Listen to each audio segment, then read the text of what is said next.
A single dad dismissed as nothing more than a janitor walks unnoticed through a police precinct. Hours later, when bullets rain down in a dark garage, this invisible man does the unthinkable.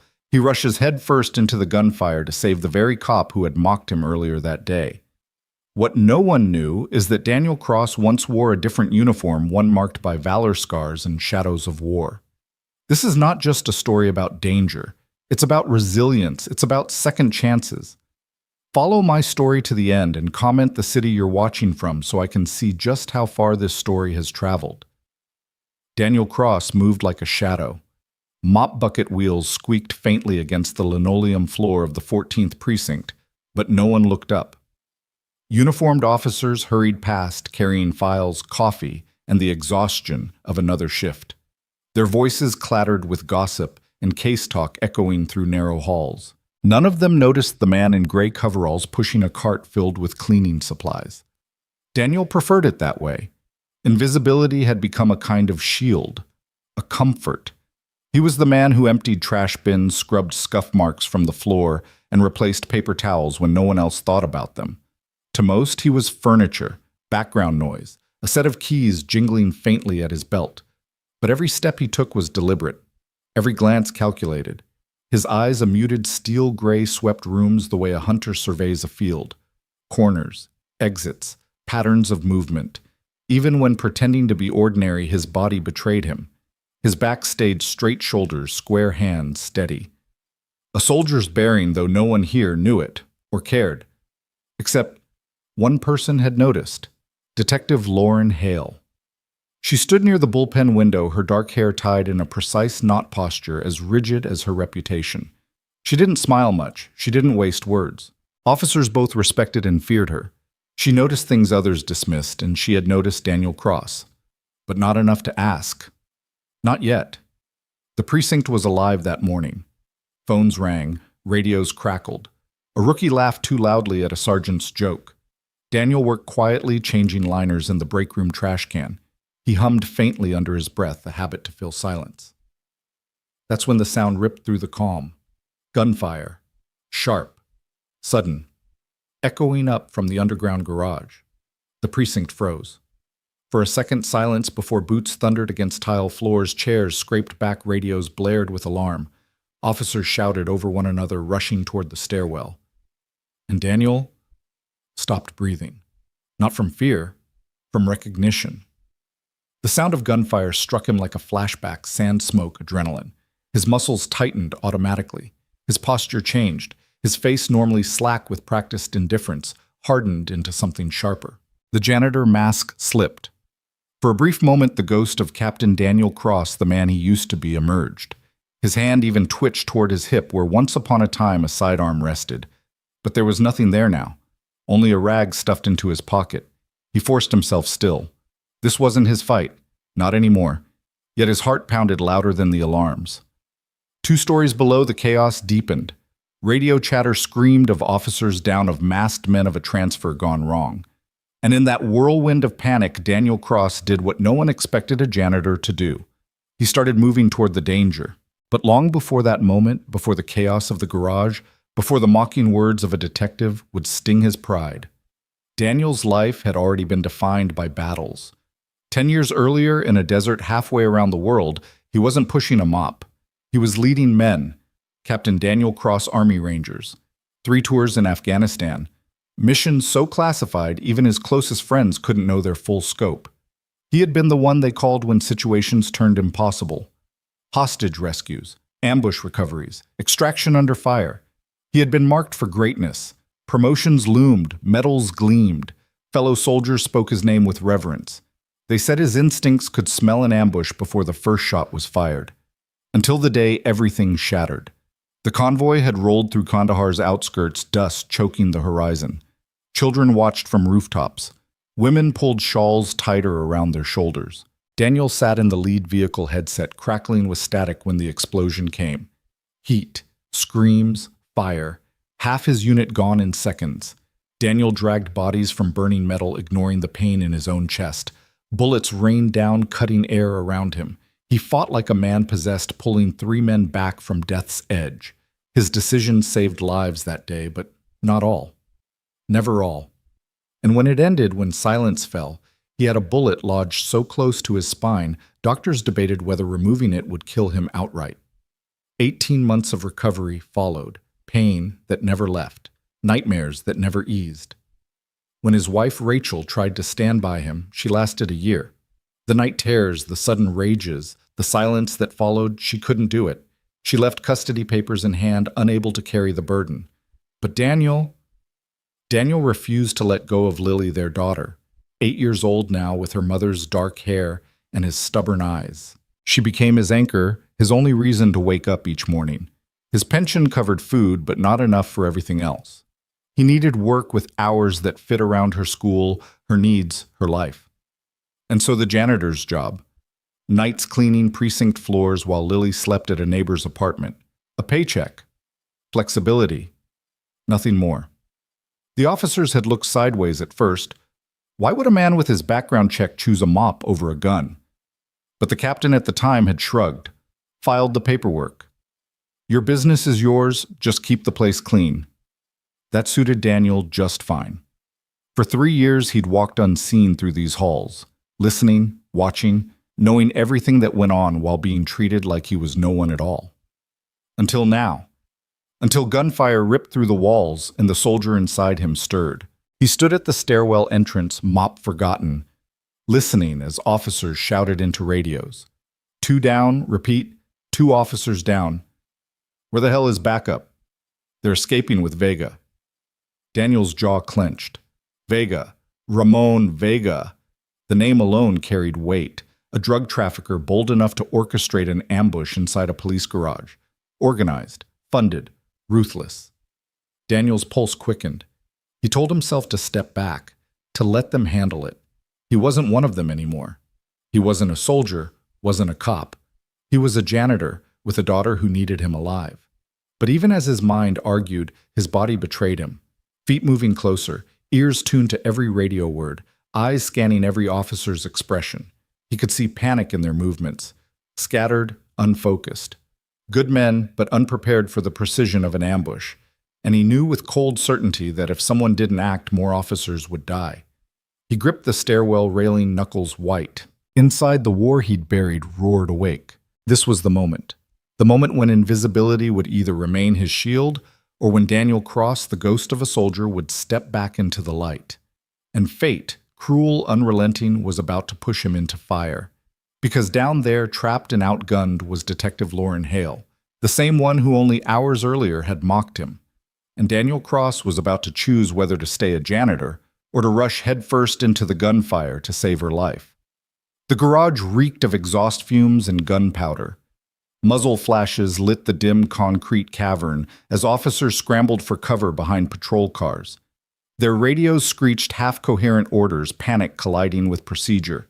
Bullets ricocheted against pillars, sparking showers of concrete dust. Detective Lauren Hale pressed her back against a tire, jaw clenched. Her breathing came sharp and fast, but her hands stayed steady around her Glock. Across the garage, masked men moved with brutal confidence, covering Vega as he sprinted toward the open gate. She could see him, could almost squeeze the trigger, but there were too many shooters between them, cutting down her line of fire.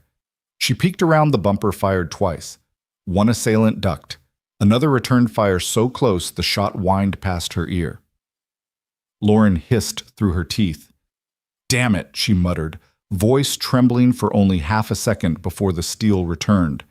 Above the chaos, the sound of boots thundered on the stairwell. Not just the officers who had followed, but one man who had no business being there. Daniel Cross. He had no weapon, no vest, no badge, only instinct and an invisible weight pressing against his chest. He reached the landing, his body dropping low as bullets sparked against the wall near him. His eyes swept the garage in a single precise scan, the way a tactician sees a battlefield, not a janitor sees a mess. Positions. Cover. Angles. 3 shooters by the exit, 1 reloading behind a pillar, 1 circling wide along the far row of cars. He inhaled, slow, controlled. Old training surged like muscle memory. The scent of oil and dust became sand and smoke. The yells of officers blurred into the screams of soldiers. The garage floor shifted beneath him, tilting toward memory. Kandahar, The ambush. Men dying. The bullet in his back burning. For a second, Daniel wasn't in a garage. He was in a war zone. And then Lily's face flashed across his mind. Her smile. Her tiny hand holding his. Focus. Daniel shoved the memory back.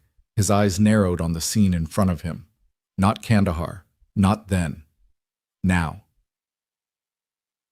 But across the garage, Lauren barked into her radio. Cover the stairwell. They'll come through there next. Her voice commanding and cold cut through static. Officers scrambled, but they were spread too thin. She glanced toward the shadows near the landing and froze. A figure crouched there. Not a cop. The janitor. What the hell? She breathed, her finger tightening on her trigger instinctively. He shouldn't have been here. He should have been upstairs, invisible, mopping some forgotten hallway. Instead, he was moving like no janitor ever should, calm under fire, calculating every breath. Their eyes met. Just for a flicker. And something in the back of her mind shifted. Daniel pressed himself behind a column, searching desperately for anything. His hands brushed metal. A service wrench. He slid it silently into his grip. Not much, but better than nothing. He shifted his gaze, tracking the shooter creeping toward Lauren's flank. She hadn't seen him. Her focus was on Vega and the main fire. Daniel's heartbeat slowed. 1 second stretched into 3. He moved. A silent sprint across the floor. The masked gunman turned just as Daniel slammed the wrench against his wrist, sending the pistol clattering. Daniel drove his shoulder into the man's chest, grappling him against a car hood. Their grunts tangled with the echo of gunfire. The shooter swung wildly. Daniel ducked, jammed an elbow into his ribs. Old drills flooded his body, close combat disarm control. Within seconds, the man collapsed unconscious to the concrete. Lauren's eyes widened. The janitor had just taken out an armed suspect with nothing but a wrench and sheer precision. She wanted to shout at him, to demand what the hell he thought he was doing, but there was no time, because Vega was almost out. Lauren cursed under her breath, vaulted over the hood, and fired 3 more shots. One struck a pillar, another clipped a gunman's shoulder. Vega ducked, grabbed the injured man, and used him as a shield. Coward Lauren muttered, aiming again. A shout echoed from behind her. Detective left side. Her head snapped. It was him. The janitor. Daniel. She turned just in time to fire at a gunman circling wide. He dropped his weapon, clattering across the concrete. For a heartbeat, silence rang between them. Her, the hardened detective. Him, the ghost of a soldier disguised as a janitor. Then the chaos roared back. Captain Briggs stormed into the garage with backup, his booming voice cutting through the gunfire. Push them back. Don't let Vega out. Officers pressed forward, shots traded. Vega slipped into the shadows, escaping into the night with 2 of his men. The rest scattered or were taken down in the fray. The garage stank of cordite and sweat. Bodies sprawled, wounded officers, cuffed suspects. Sirens wailed outside as ambulances screeched up the ramp. Lauren lowered her weapon, chest heaving, and her gaze landed once more on Daniel Cross. He stood near the unconscious gunman he'd felled, wrench still in his hand, shoulders squared like a soldier waiting for orders. But no one spoke to him. No one asked. They walked past him, already forgetting. Except her. Lauren stepped closer, her voice edged with disbelief. What exactly are you? Daniel looked at her, expression unreadable. Then he dropped the wrench into his mop bucket, the clang loud in the quiet aftermath. Just a janitor, he said, and he walked away. But Lauren Hale didn't believe him, not for a second. Not after what she'd seen in the fire of the garage. Not after the man who was invisible revealed for a moment who he truly was. The conference room smelled faintly of burnt coffee and sweat. Files lay scattered across the long oak table, half-empty styrofoam cups ringed with stains. Officers argued in sharp bursts, their voices cutting over one another, fingers stabbing at reports, tempers fraying under the fluorescent lights. Captain Briggs stood at the head of the table, face red with fury. His fist slammed down so hard that pens bounced. I want to know how 3 armed men walked into our garage without a single alarm going off, he barked. Someone dropped the ball, and I want to know who a hush fell, followed by defensive mutters. Security officers shifted uncomfortably, blaming outdated equipment. Dispatchers argued their alerts were ignored. Fingers pointed in every direction. Detective Lauren Hale sat near the window, jaw set, tablet in hand. Unlike the others, she wasn't shouting. She was watching. Rewinding the surveillance footage from the garage again and again, eyes narrowing with each pass. The screen showed officers walking, cars pulling in. Nothing unusual, then chaos. No warning signs, no forced entry. Her lips pressed thin. The cameras show nothing unusual until the moment of the attack, she reported flatly. No suspicious movement, no breach, which means they had inside help, Briggs cut in, glaring at the table. And I'll find out who. Murmurs rippled. Suspicion poisoned the air. That was when a quiet voice spoke from the doorway. Excuse me. Head snapped up. Every pair of eyes landed on the janitor. Daniel Cross stood in the doorway, mop handle leaning against his shoulder coveralls dusted with grime. His voice was calm, almost hesitant, but carried just enough weight to slice through the noise. The service elevator, he said. It's been malfunctioning. For a moment, silence, then laughter, disbelieving. Officer Dunn leaned back in his chair, smirking. What's next, janitor? Gonna tell us how to run the precinct. But Daniel didn't flinch. He kept his eyes level. It sometimes responds to calls without logging them in the system, he explained. I use it to move cleaning supplies. Reported it 3 weeks ago. Captain Briggs frowned. He shuffled through maintenance records. No report here. Daniel's gaze didn't waver. I filled out the form. Left it with Officer Dunn. All eyes swiveled to the smirking officer. Dunn shrugged, feigning indifference. Don't remember any form from the janitor. Lauren leaned forward. It requires a key card, she said pointedly. Not if you override the panel, Daniel replied, voice even. There's a maintenance mode. Old system. Easy to exploit if you know what you're doing. The room fell silent again. For the first time, they weren't looking at him like a janitor. They were listening. Lauren studied his face, his calm tone, his steady eyes. She saw no arrogance, no eagerness, just certainty. Briggs leaned back, suspicion flickering in his gaze. And how exactly would you know that Daniel held his stare? Because I read the manuals, because I use that elevator every night. Because someone needed to tell you. Lauren broke the silence, her voice clipped but curious. And you think that's how Vega's men got in? Daniel hesitated, then added, they also knew the exact timing of the transfer. That information wasn't public. The words landed like a grenade. The room stiffened. Inside information. A leak. Briggs's face darkened. Are you suggesting one of our own sold us out? Daniel didn't blink. I'm suggesting you check who accessed the transfer schedule.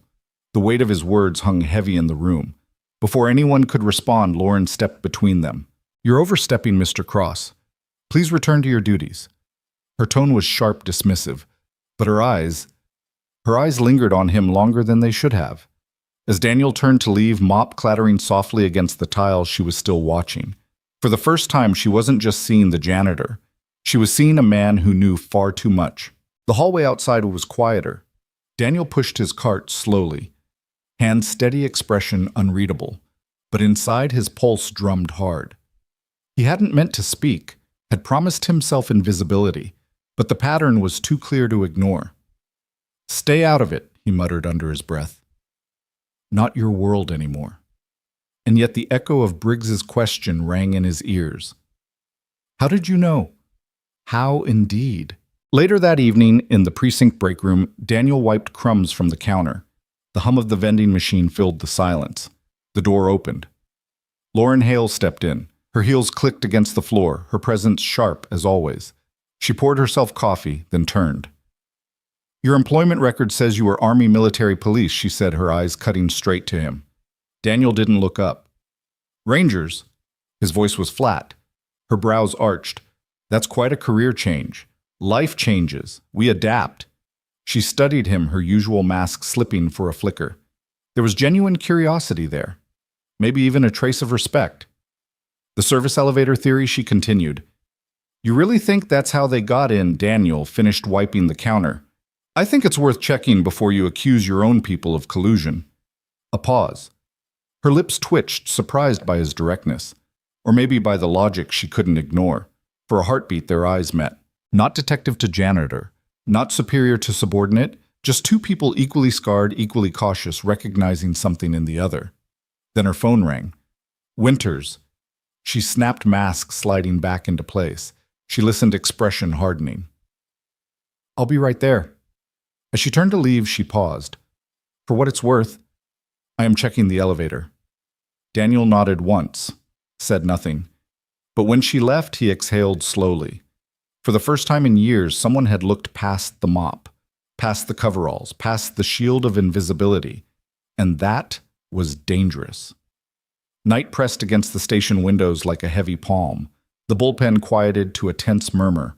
Phones chirped, keyboards clacked, radios hissed and settled.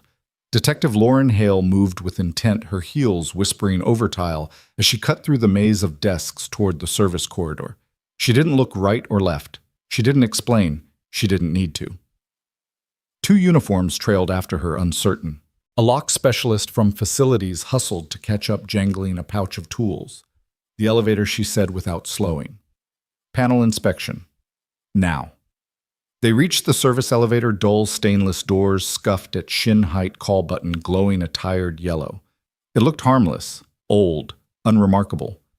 Lauren pressed the call button once. The light blinked.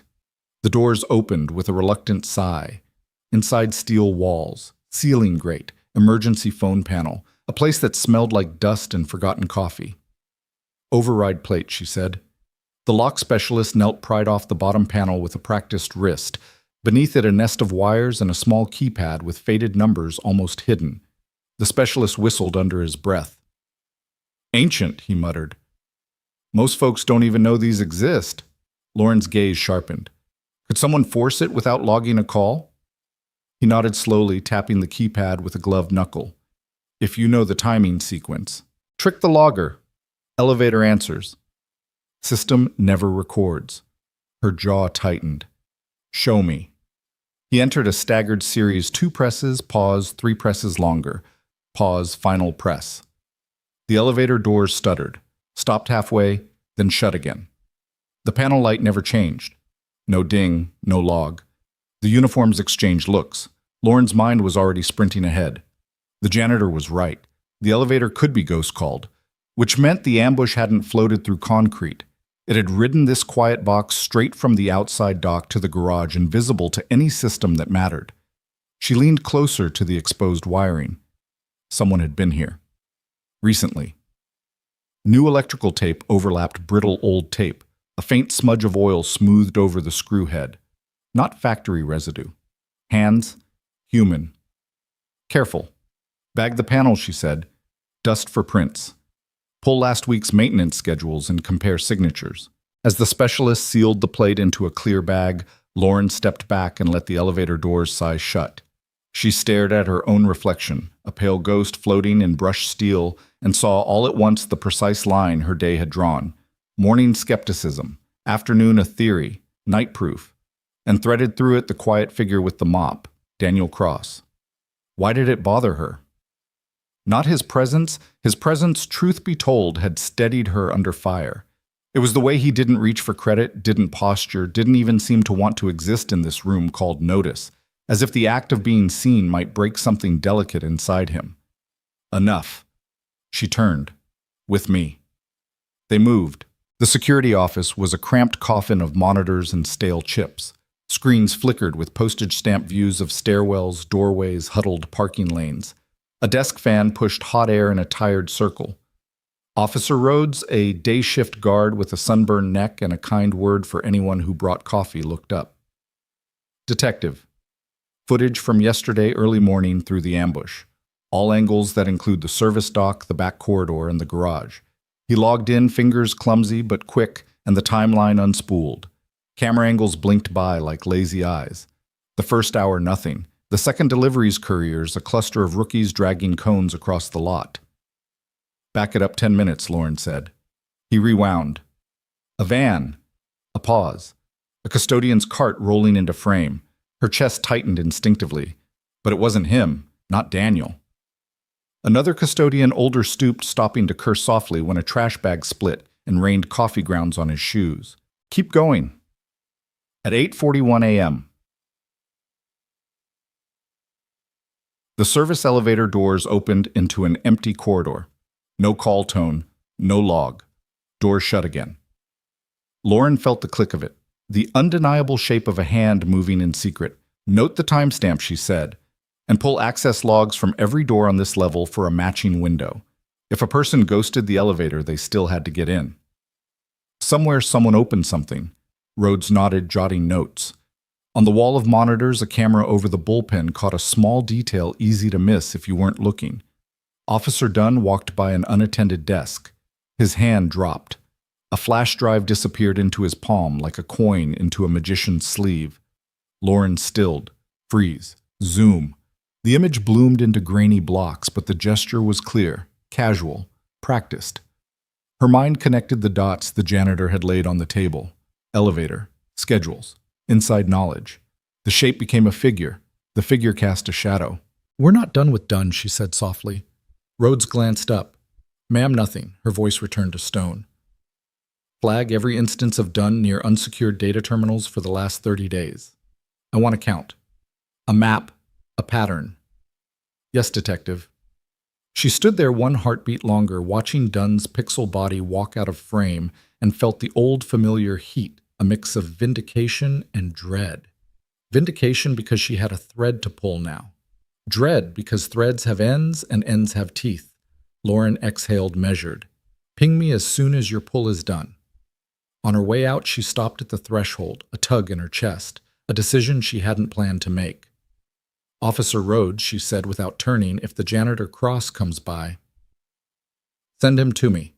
Directly." Rhodes blinked. "Yes, ma'am." She left before he could add the obvious question. Daniel cleaned the break room as if the room's innocence depended on him.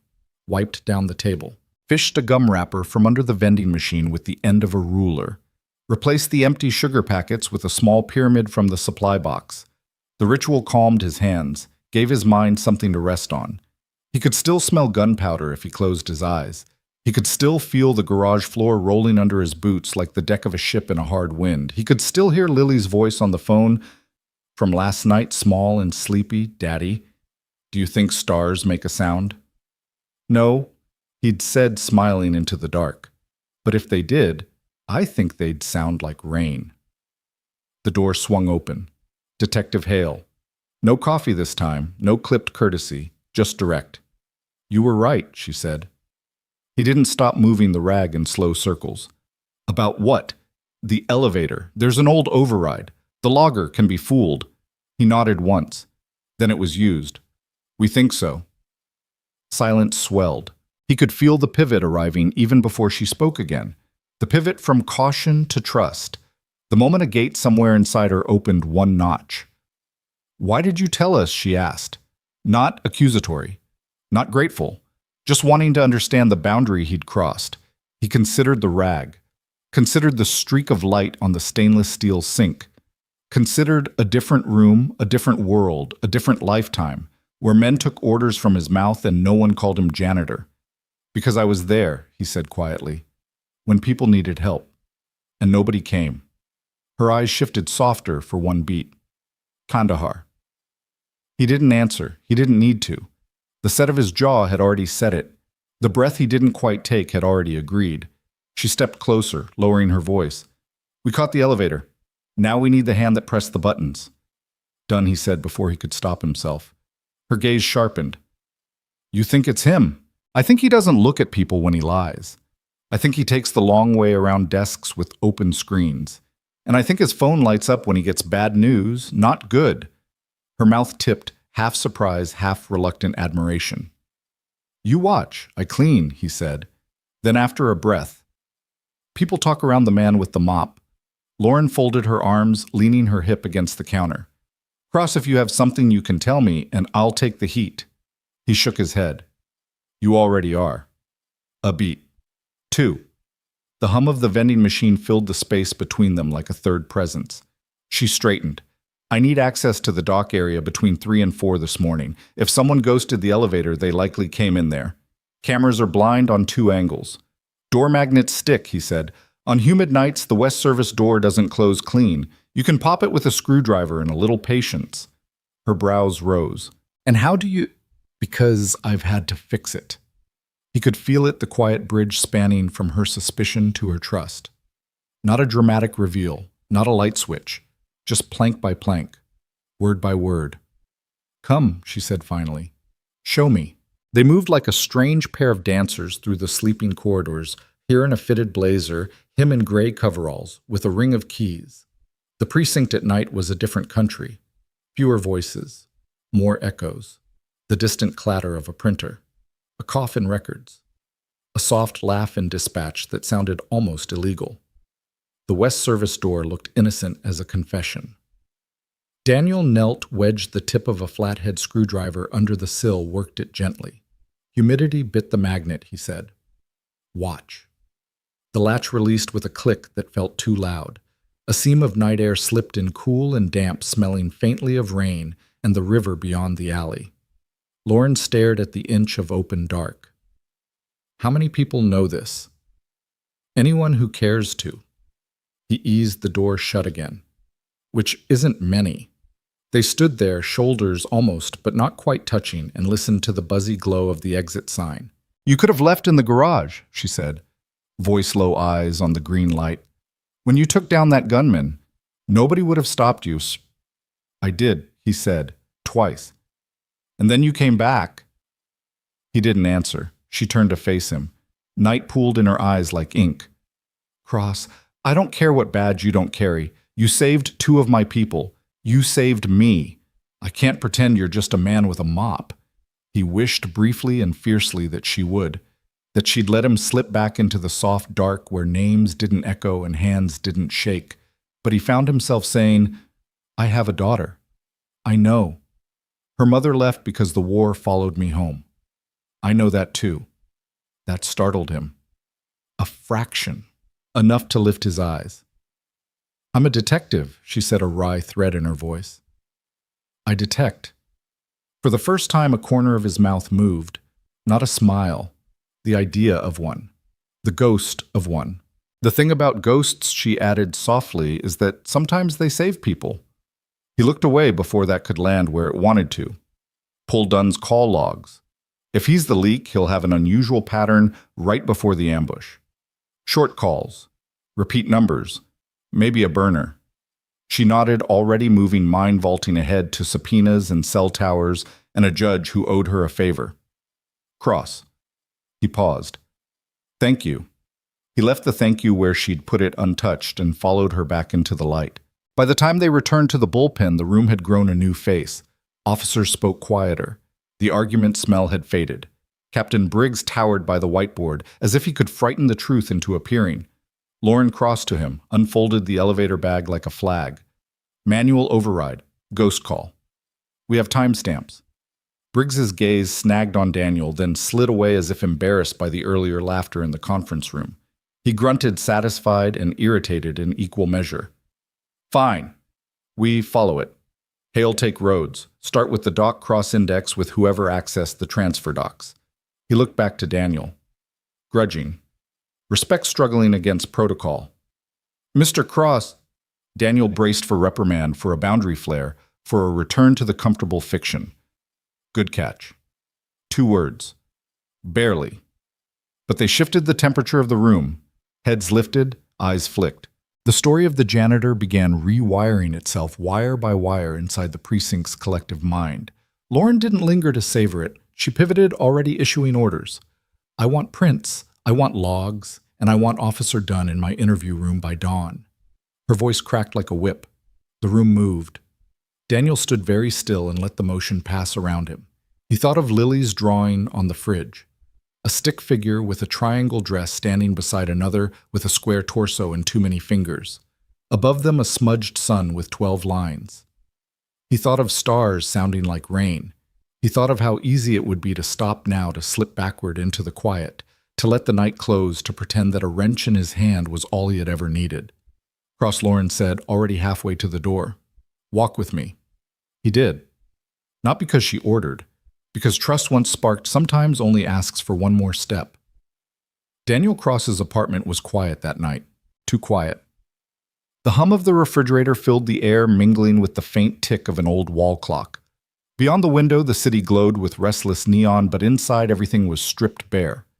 Walls painted off-white furniture, practical and worn, not a photograph in sight. Except for Lily's drawings. They clung to the refrigerator door with cheap magnets, scribbled rainbows, smiling suns, a stick figure in green crayon she labeled Daddy. Each picture was a burst of color against the gray of his life. They were his anchors, proof of something worth waking for. Daniel sat at the small kitchen table, staring at a chessboard he never moved unless Lily played with him. Knights and pawns waited mid-game, frozen in battle like soldiers too tired to fight. His hand hovered over a rook. He didn't move it. Instead, his mind replayed the garage, the echo of gunfire, the smell of burning rubber, the flash of Hale's face as she crouched behind the squad car steady, even when bullets carved the air, and his own body betraying him sliding back into combat stances he had sworn he'd buried. He rubbed the back of his neck, feeling the deep knot there. His chest tightened. He whispered into the empty room almost to himself. Stay invisible. Stay small. But he already knew he'd broken that promise. The bedroom was just as bare. A bed made with military precision. Corners so sharp you could cut yourself on them. A single lamp. 2 books on the nightstand, both unopened, both gifts from Lily's teacher. He hadn't had the patience to read in years, but on the windowsill sat a small planter box of zinnias and marigolds, bright flowers in cheap soil. He'd planted them the spring after Rachel left. When the apartment was at its darkest, he needed something that bloomed, something stubborn enough to survive despite the cracked concrete balcony, despite the pollution in the air. He tended them every morning before Lily woke. Quiet hands, soft soil, sunlight. It reminded him life could grow even in broken places. He leaned against the window now, staring down at the parking lot 2 stories below. His reflection looked back, lined, tired, jaw tight. He touched the glass. This isn't my war anymore, he muttered. Not mine. But memory disagreed. Memory dragged him back. To Kandahar, to the convoy ambush, the dust storm that turned daylight into a red shroud. The scream of metal as his Humvee flipped. The body of Corporal Myers sprawled across the sand, eyes wide, chest unmoving. Daniel had crawled on broken knees, dragging soldiers out of fire. He remembered the sting of bullets slicing air inches from his skull, the heat of flames curling his back, the explosion that sent shrapnel into his spine, lodging deep, and the moment he realized half his unit was gone. He gritted his teeth now, his hand gripping the sill so tight his knuckles whitened. The war had followed him home. It slept beside him in silence. It woke him in the night with sweat and shivers. It whispered when Lily hugged him, reminding him how fragile, how easily taken life could be. The phone buzzed on the counter. A text. From the neighbor, Mrs. Kelly. Lily's asleep. Everything's fine. He exhaled slowly. Relief always came in waves. Knowing his daughter was safe meant everything. He opened his laptop. Not for movies, not for news, for schematics. The service elevator's manufacturer, maintenance codes, override sequences. He scanned the lines of diagrams like a man reading scripture. Every note, every line mattered. He memorized the keystroke sequence, tested the timing in his head. It wasn't new to him. Security systems had been part of his training. He'd broken more than one when survival depended on it. This one was child's play. Too easy. And that's what chilled him. Whoever orchestrated Vega's ambush knew exactly what to exploit. He shut the laptop sharply, the sound snapping through the room. Stay out of it, he told himself again. You're not theirs. You're not a soldier. You're not a cop. But Hale's voice lingered, needling at him. We caught the elevator. Now we need the hand that pressed the buttons. He closed his eyes. Done. The way he smirked, the way he shrugged off the missing report, the way his phone never left his hand. Daniel's instincts screamed it. He just didn't want them to be right. Morning crept in on pale light. Daniel's alarm buzzed at 6:00 a.m. He rose immediately. No snooze. Habit. He brewed coffee, cheap bitter black. He fried 2 eggs, set them aside for Lily. He packed her lunchbox with cut fruit crackers, a sandwich cut diagonally just the way she liked. At 6:45, he knocked on his neighbor's door. Lily burst out, hair-messy, eyes still sleepy but glowing at the sight of her father. She wore a wrinkled t-shirt with a unicorn faded from too many washes. Daddy, she said, wrapping her arms around his waist. Daniel knelt, hugging her tightly, his eyes closed, breathing her in. Strawberry shampoo, warmth, safety. You ready for school? She made a face. Do I have to? He chuckled softly. Afraid so, kiddo. At the kitchen table, he checked her homework. Neat math problems, penciled drawings in the margin. He praised her for the effort, pointing out one mistake, gently turning it into a lesson. She listened, chin propped on her hand, eyes darting toward her backpack with a sigh. Chess tonight, she asked, hopeful. Of course. After drop-off, Daniel returned to the precinct. His cart rattled. Mop bucket sloshed keys jingled faintly against his hip. Officers streamed past without a word, lost in their own storms. But something had shifted. They didn't just walk through him anymore. Some glanced. Some nodded. Not many, but enough. He felt the weight of eyes when he pushed his cart into the bullpen. Detective Hale was at her desk scanning printouts. She looked up as he entered. Their eyes met, just for a moment. She nodded, subtle, barely there, but enough. Later in the women's restroom, Daniel knelt inside a maintenance closet, fixing a leaking pipe. Wrench steadied jaw, working as he tightened the joint. The door opened. He saw her reflection in the mirror, Lauren Hale. She splashed cold water on her face, bracing herself against the sink. She looked younger somehow, softer without her armor. The lines of control and calculation eased for just a breath. She didn't see him at first. Then she did. She startled only for a blink before the mask snapped back. Mr. Cross, she said evenly. He lifted the wrench, half smiling, fixing the sink. Of course. She hesitated. Then her voice shifted, lower-edged with something like respect. You were right about the elevator. And about the schedule. Only 6 people had access. We're investigating everyone. Daniel tightened the final bolt, slid the wrench into his belt. Check Dunn's phone records. Her eyes narrowed. Why him, specifically brother-in-law, was arrested last month by narcotics. Same unit that brought in Vega. Her voice sharpened. And how do you know that... He stood wiping his hands on a rag. People talk around the janitor. They forget I'm there. Her lips parted just slightly. Not disbelief. Calculation. Then she asked the question she hadn't asked before. Is there anything else you've overheard that might be relevant?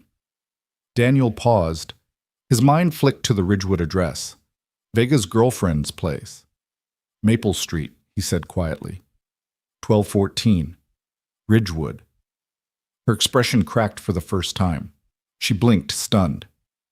We've been looking for a connection to Ridgewood for 2 days. How do you, Officer Collins? Loud phone calls. Every afternoon at his desk. Too loud not to notice. Her breath caught. She stared at him, something shifting behind her eyes. For the first time, she didn't just see a janitor with uncanny instincts. She saw a man carrying a skill set she couldn't ignore. She opened her mouth, closed it again. Then she managed only 2 words. Thank you. And Daniel Cross realized with a chill running down his spine that his carefully built invisibility was crumbling, piece by piece. And there was no going back. Detective Lauren Hale drove her point home like she always did with evidence. By the afternoon, her team had raided the Ridgewood address. And just as Daniel Cross had said, Ramon Vega's girlfriend lived there. The small brick house tucked between a shuttered laundromat and a dented auto garage smelled of stale perfume and cigarette smoke when the door was breached.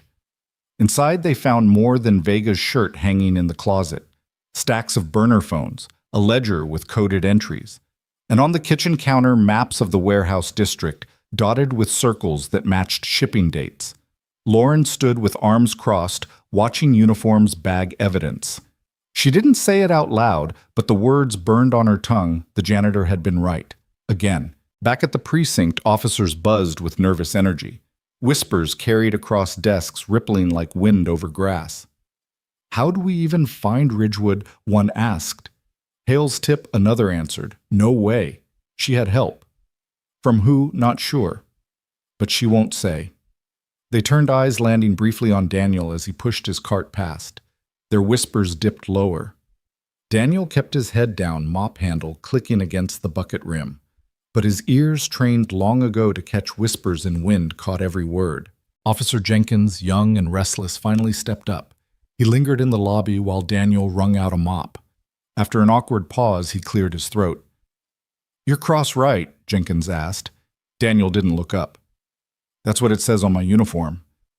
The young officer shifted, uncomfortable. "About yesterday, the elevator thing.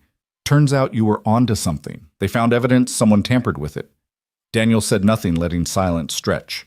He kept pushing the mop in slow arcs across the tile. Jenkins scratched the back of his neck. "Detective Hale's leading the investigation now. She's got us checking everyone who had access to the transfer schedule." Daniel finally spoke, voice low. "Good." Jenkins hesitated, then blurted, "You were military, right? Bill, and security said you were pretty deep." Daniel's eyes flicked up, just for a moment. "Deep enough?" "My brother's Marines," Jenkins said quickly. "Afghanistan 2015. Rough time. He's still working through it." Daniel stopped mopping. He stared at the wet floor, seeing instead the face of a young soldier in the desert, dirt-streaking sweat eyes far older than his years. "Tell him to try the VA group," Daniel said at last. "Tuesday nights. Building C. Ask for Dr. Kelsey." Jenkins blinked. "You know them?" Daniel didn't answer. He dipped the mop again, but Jenkins nodded softer now. "Thanks, man. I'll tell him." He walked off, glancing back once, and when he did, he noticed Hale standing at the top of the stairwell, arms crossed, watching. Her eyes didn't leave Daniel until Jenkins disappeared upstairs. Later that evening, the building quieted, most desks empty, phones less demanding. The precinct sighed into night mode. Daniel was fixing a flickering bulb in the evidence room when Lauren walked in. She held a manila folder, face set in its usual lines of control, but her eyes carried something else, curiosity she hadn't managed to kill. "You were right." "Again," she said, placing the folder on the table. "Ridgewood. We found Vega's trail there. And more." Daniel stepped down from the ladder bulb, glowing steady now. "Glad it helped." She studied him a beat. "You knew before we did. About the address. About Dunn. About all of it. How—" He wiped dust from his hands. "People forget I'm there. They talk." Her jaw tightened. "That's not all. You see things. Things most trained officers miss." Daniel met her gaze. "Not my world anymore. Maybe it should be." Silence hung between them. She broke it first, softer. "For what it's worth." The captain asked how I found Ridgewood. I said it was confidential. Daniel tilted his head. "Why cover for me? Because if word gets out you're my source, you'll be targeted, and I don't think you'd let me protect you." He gave the smallest of nods. She was right. That night his apartment felt smaller than usual. He sat at the kitchen table, Lily's chessboard in front of him. He moved a knight forward, opening a line of attack, then moved it back. His mind wasn't on the game. The phone buzzed. Unknown number. He answered cautiously. "Cross." Detective Hale's voice clipped professional. "We found Vega at Ridgewood, just like you said, but it's bigger. Multiple shipments coming in tomorrow night. We're preparing a raid." He swallowed. "Glad to hear it." A pause. Longer this time. "The captain wants to know my source," she said. I told him it was confidential. Daniel leaned back, staring at the ceiling. "Thank you." Her voice hardened. "Don't make me regret it, Cross." The line went dead. He sat in silence. The chessboard waited. Finally, he reached out, moved the knight forward again. He could feel it, the shift in his shoulders, the weight of anticipation, the tension before an operation. It had been years since he felt it, years since he allowed himself to. He had promised to stay invisible, to stay small. But the war he thought he'd buried was knocking again. And part of him, he didn't want to admit, was opening the door. On his phone, a text lit up the screen. "Daddy, look, my volcano works." A photo from Lily. A papier-mâché volcano painted bright red, erupting with baking soda foam. Her grin stretched ear to ear. Daniel stared at the photo until his throat tightened. This was why he stayed invisible. This was why he lived in the shadows, not for himself, for her.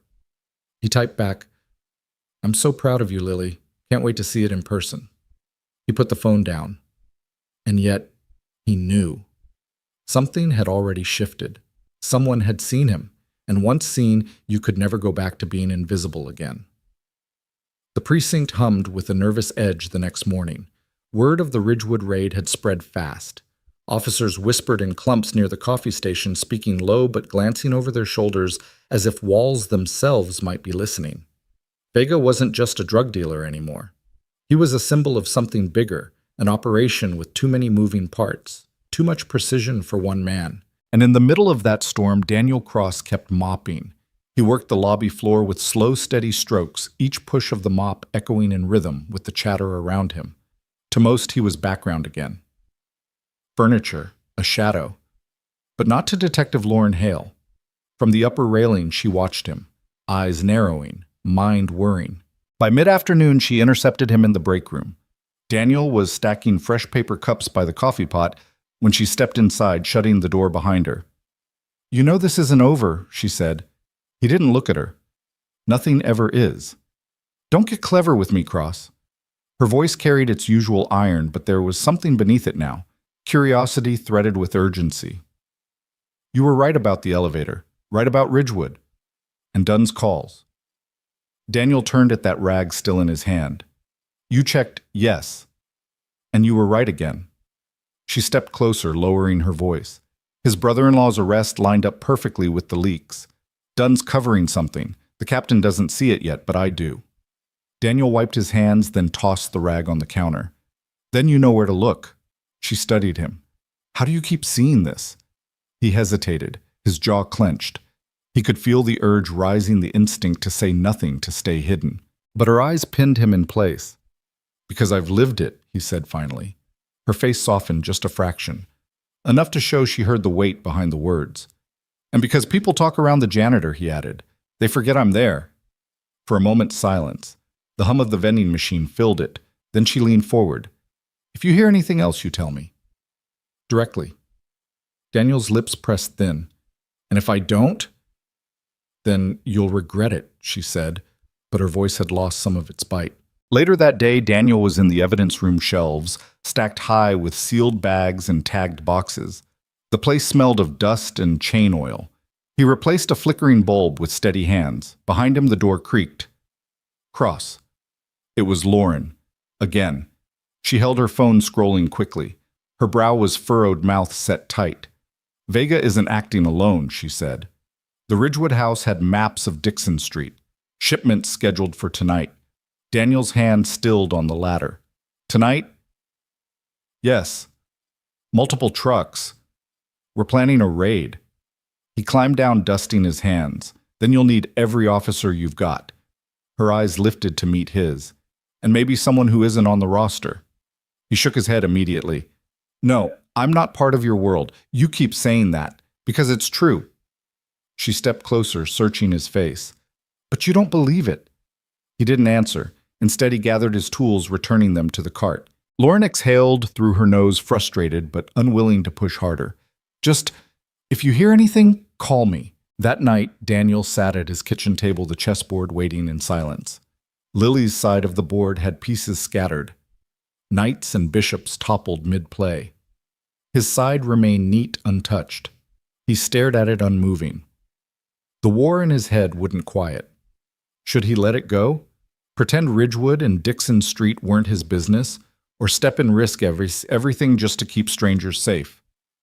His phone buzzed. A message from Hale. "Tomorrow, 2300 hours. Warehouse 17, Dixon Street." He stared at it for a long time, the letters sharp as glass. He should delete it. Instead, he left it there, glowing on the table. The next morning, in the precinct lobby, Officer Jenkins caught up with him again. "Funny thing," Jenkins said, lowering his voice. "Detective Hale's been asking about you. Not official, just questions." Daniel kept mopping. "Not much to find." Jenkins smirked. "That's what she said. Classified records, redacted files. Not your average janitor's resume." Daniel's jaw tightened, but he kept silent. Jenkins shook his head, half amused. "You know, for a guy who mops floors, you've got half the precinct wondering who the hell you really are." He walked off, leaving Daniel standing in the middle of the lobby, mop in hand, heart pounding with an old, unwelcome rhythm. Later that afternoon, the detective bullpen filled with argument. Captain Briggs and Lauren stood before the whiteboard warehouse diagrams spread across it. The warehouse has 3 access points, Lauren said. We can't leave any uncovered. We don't have the manpower, Briggs shot back. We focus on the main entrance. That's where the exchange will happen. And leave the back exposed, she snapped. They'll slip out the moment they sense something's wrong. Briggs slammed a marker on the table. We've got who we've got. Make it work. He stormed out. Lauren stayed glaring at the diagram, fists clenched. Daniel stood in the corner, emptying trash bins quietly. He glanced once at the board, then again. Finally, he spoke. Northeast corner's a blind alley. Poor visibility. Easy escape route. She turned. Excuse me. He walked closer, pointing with a gloved finger. And this loading dock here, it connects to the condemned building next door. They'll use it. Guaranteed. She stared at him. How do you know the building was condemned? He shrugged. Read local news. She watched as he picked up the marker and redrew the positions. With one adjustment, the coverage improved 2 exits secured with the same number of men. Slowly, she nodded. That could work. Her eyes lifted to his. You weren't just rangers, were you? Daniel capped the marker. Does it matter now? It might tonight. Their eyes held. Then he gathered the trash and left his footsteps steady, his heart anything but. For the first time in years, Daniel Cross felt the pull of the battlefield again. And this time he wasn't sure he could resist. The precinct turned into a machine. Gears meshed, lights burned, paper turned into plans. Detective Lauren Hale stood in front of a whiteboard that looked like a city map caught in a storm. Arrows, circles, red X's. Warehouse 17 at the center, a hard black rectangle on Dixon Street. She moved the marker like a surgeon, precise, economical, no wasted motion. Teams Alpha and Bravo main entrance, she said. Charlie covers the northeast alley. Delta floats rooftop and catwalk visibility. No heroics. Contain, don't chase. Captain Briggs grunted his approval, though the line of his mouth said he hated borrowing anyone's ideas. The new coverage, Daniel's coverage, closed 2 holes without adding a single officer. He could deny the source. He couldn't deny the math. Internal Affairs had a chair in the corner. Lieutenant Mora, jaw tight, eyes colder than the air conditioning. I want body cams rolling before you leave the lot, she said. Chain of custody intact. And if a civilian appears on any footage, this operation stops. Her gaze cut to Lauren. A message, not a question. Lauren didn't blink. We're not inviting civilians, she said evenly. We're running a warrant. The room felt the lie. Or maybe the possibility, because the precinct had a rumor now, and rumors don't need invitations. In the armory, officers' cinched vests checked magazines, laced boots. Nylon hissed. Velcro ripped. The metallic chatter of bolts being racked cracked the space like ice. Daniel Cross stood in the doorway with a spray bottle and a rag, cleaning fingerprints from the glass, polishing a smudge no one else could see. He kept his eyes a little down, a little soft practice in not looking like he recognized every sound in here by feel. Jenkins fought a stubborn strap on his plate carrier. Why do these things always turn into knots when you need them not to? He muttered. Daniel stepped closer without asking. You threaded the shoulder through the inside loop, he said quietly. It'll pull crooked. Here. His fingers moved with gentle certainty, unbuckle pass-through reseat cinch. Now it'll ride even. You'll breathe better when you run. Jenkins tested it, exhaled in surprise. How'd you gravity, Daniel said. And a little experience. Jenkins looked at him the way new soldiers look at old ones, with gratitude laced in guesses. You, ever do this part? Long time ago. Yeah, Jenkins said, a grin flashing as he grabbed his helmet. But the long time hasn't forgotten you. Daniel returned to the window. He wiped in slow circles until he could see himself, just a pale shape in the glass. A man-shaped smudge trying to be background. Across the room, Hale checked radios one by one, laying each on the table like chess pieces as she assigned call signs. When she looked up, she found Daniel's reflection before she found him. Her eyes flicked just once with something like thanks, something like warning. Not now, her look said. Stay on the other side of this line. He nodded. He didn't know if he was agreeing. By late afternoon, the war room hummed. Aerials printed, street grids taped to walls. a stack of sealed warrants like a quiet threat. Bill from security, a barrel-chested day guard who treated coffee like currency, poked his head in. Hale. Got forklift tracks on the north camera from last night. Big ones. Fresh. Lauren's head snapped. Forklift where?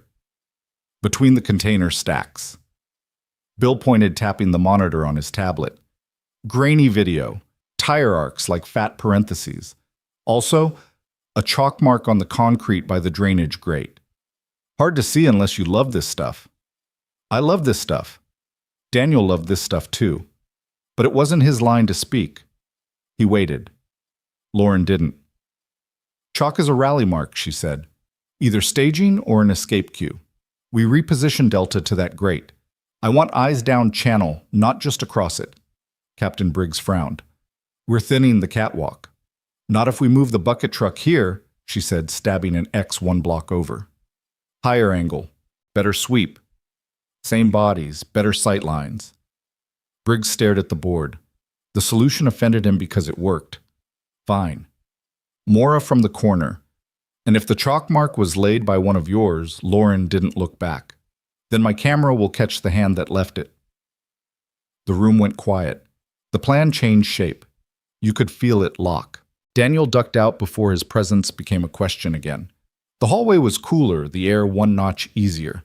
He pushed his cart toward the security office and found Bill leaning over a keyboard with the concentration of a bomb tech. Mind if I look?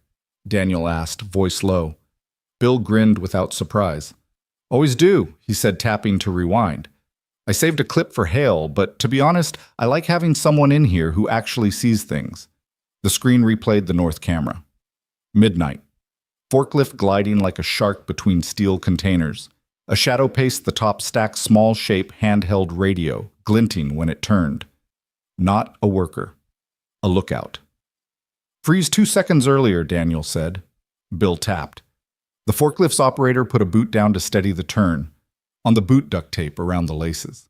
A cheap fix. Military guys tape when they need it quiet, he knew. Yard guys tie in a hurry. The tape told a story. Your operator's not a temp, Daniel murmured. He's trained. Maybe not military, but trained. He cuts his engine early, turns by momentum. Bill whistled. How'd you catch that? Didn't catch, Daniel said, remembered. Bill's smile faded with the word.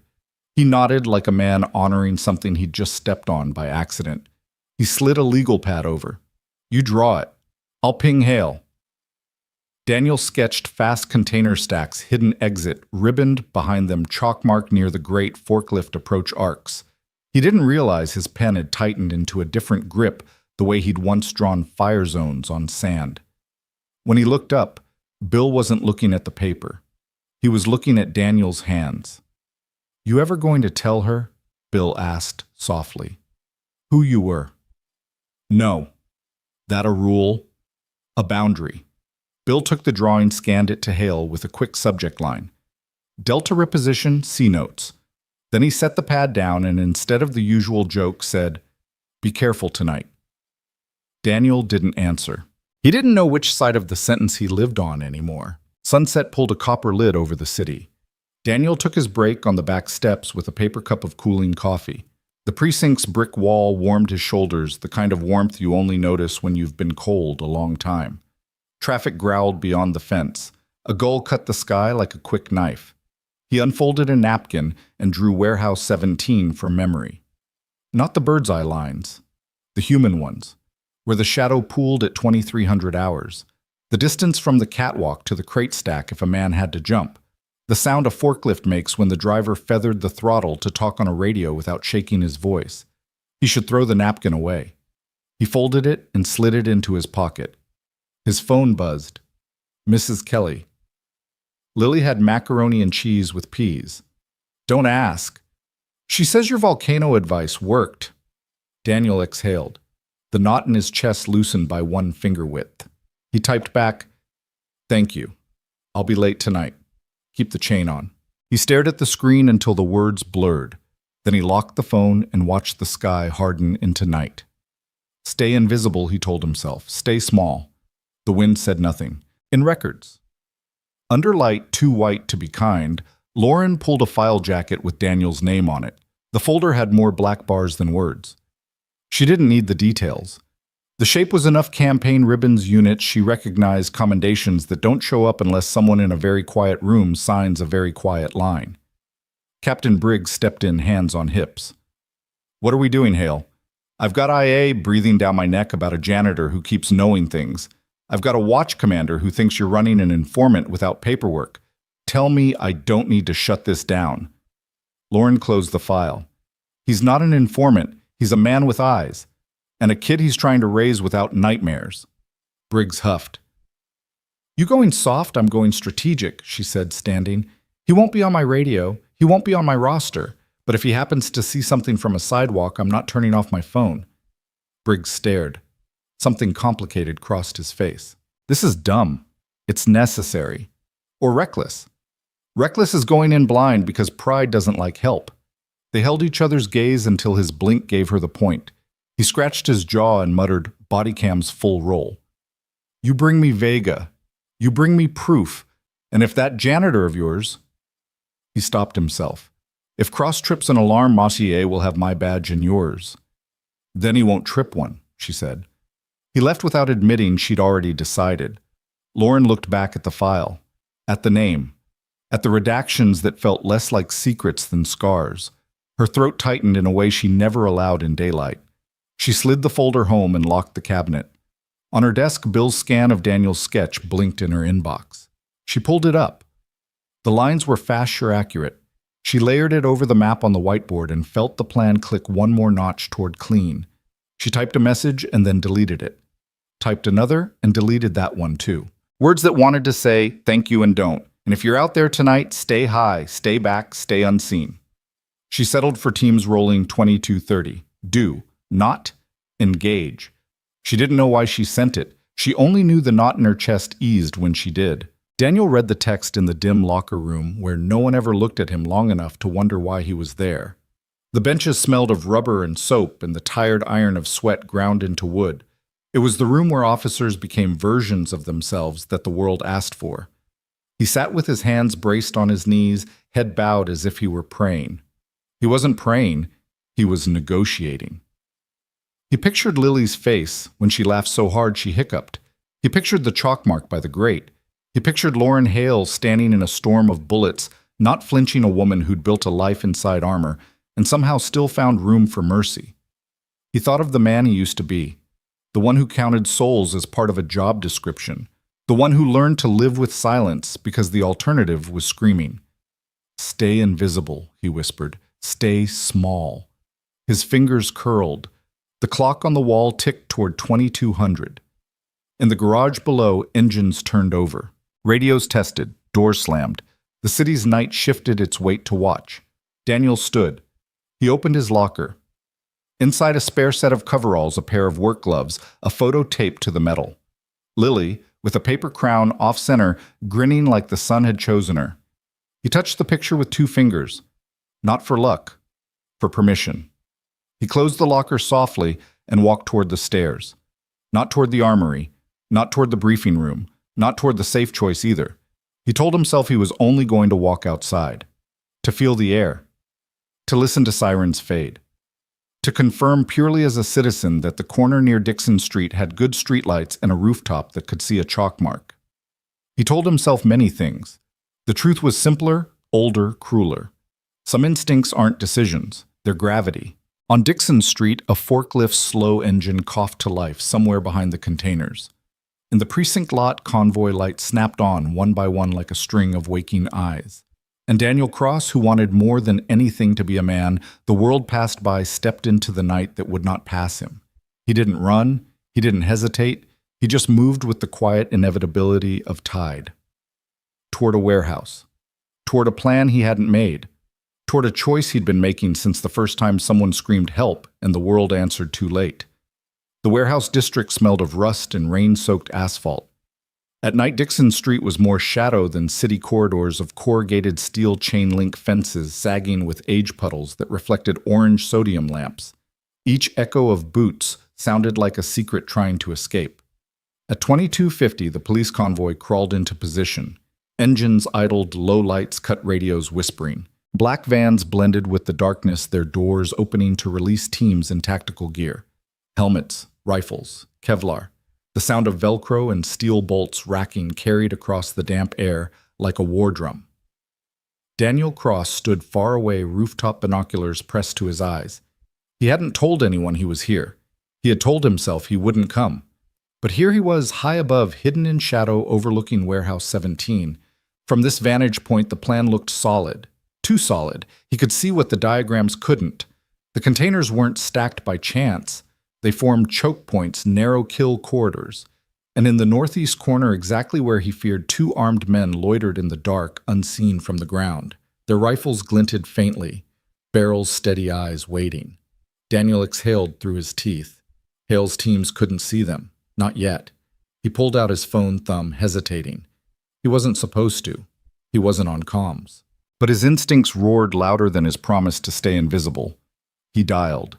Lauren Hale, crouched by the lead van radio, clipped to her shoulder, voice crisp. Alpha in position. Bravo on standby. Delta. Her phone vibrated. She frowned, glancing at the screen. Daniel Cross.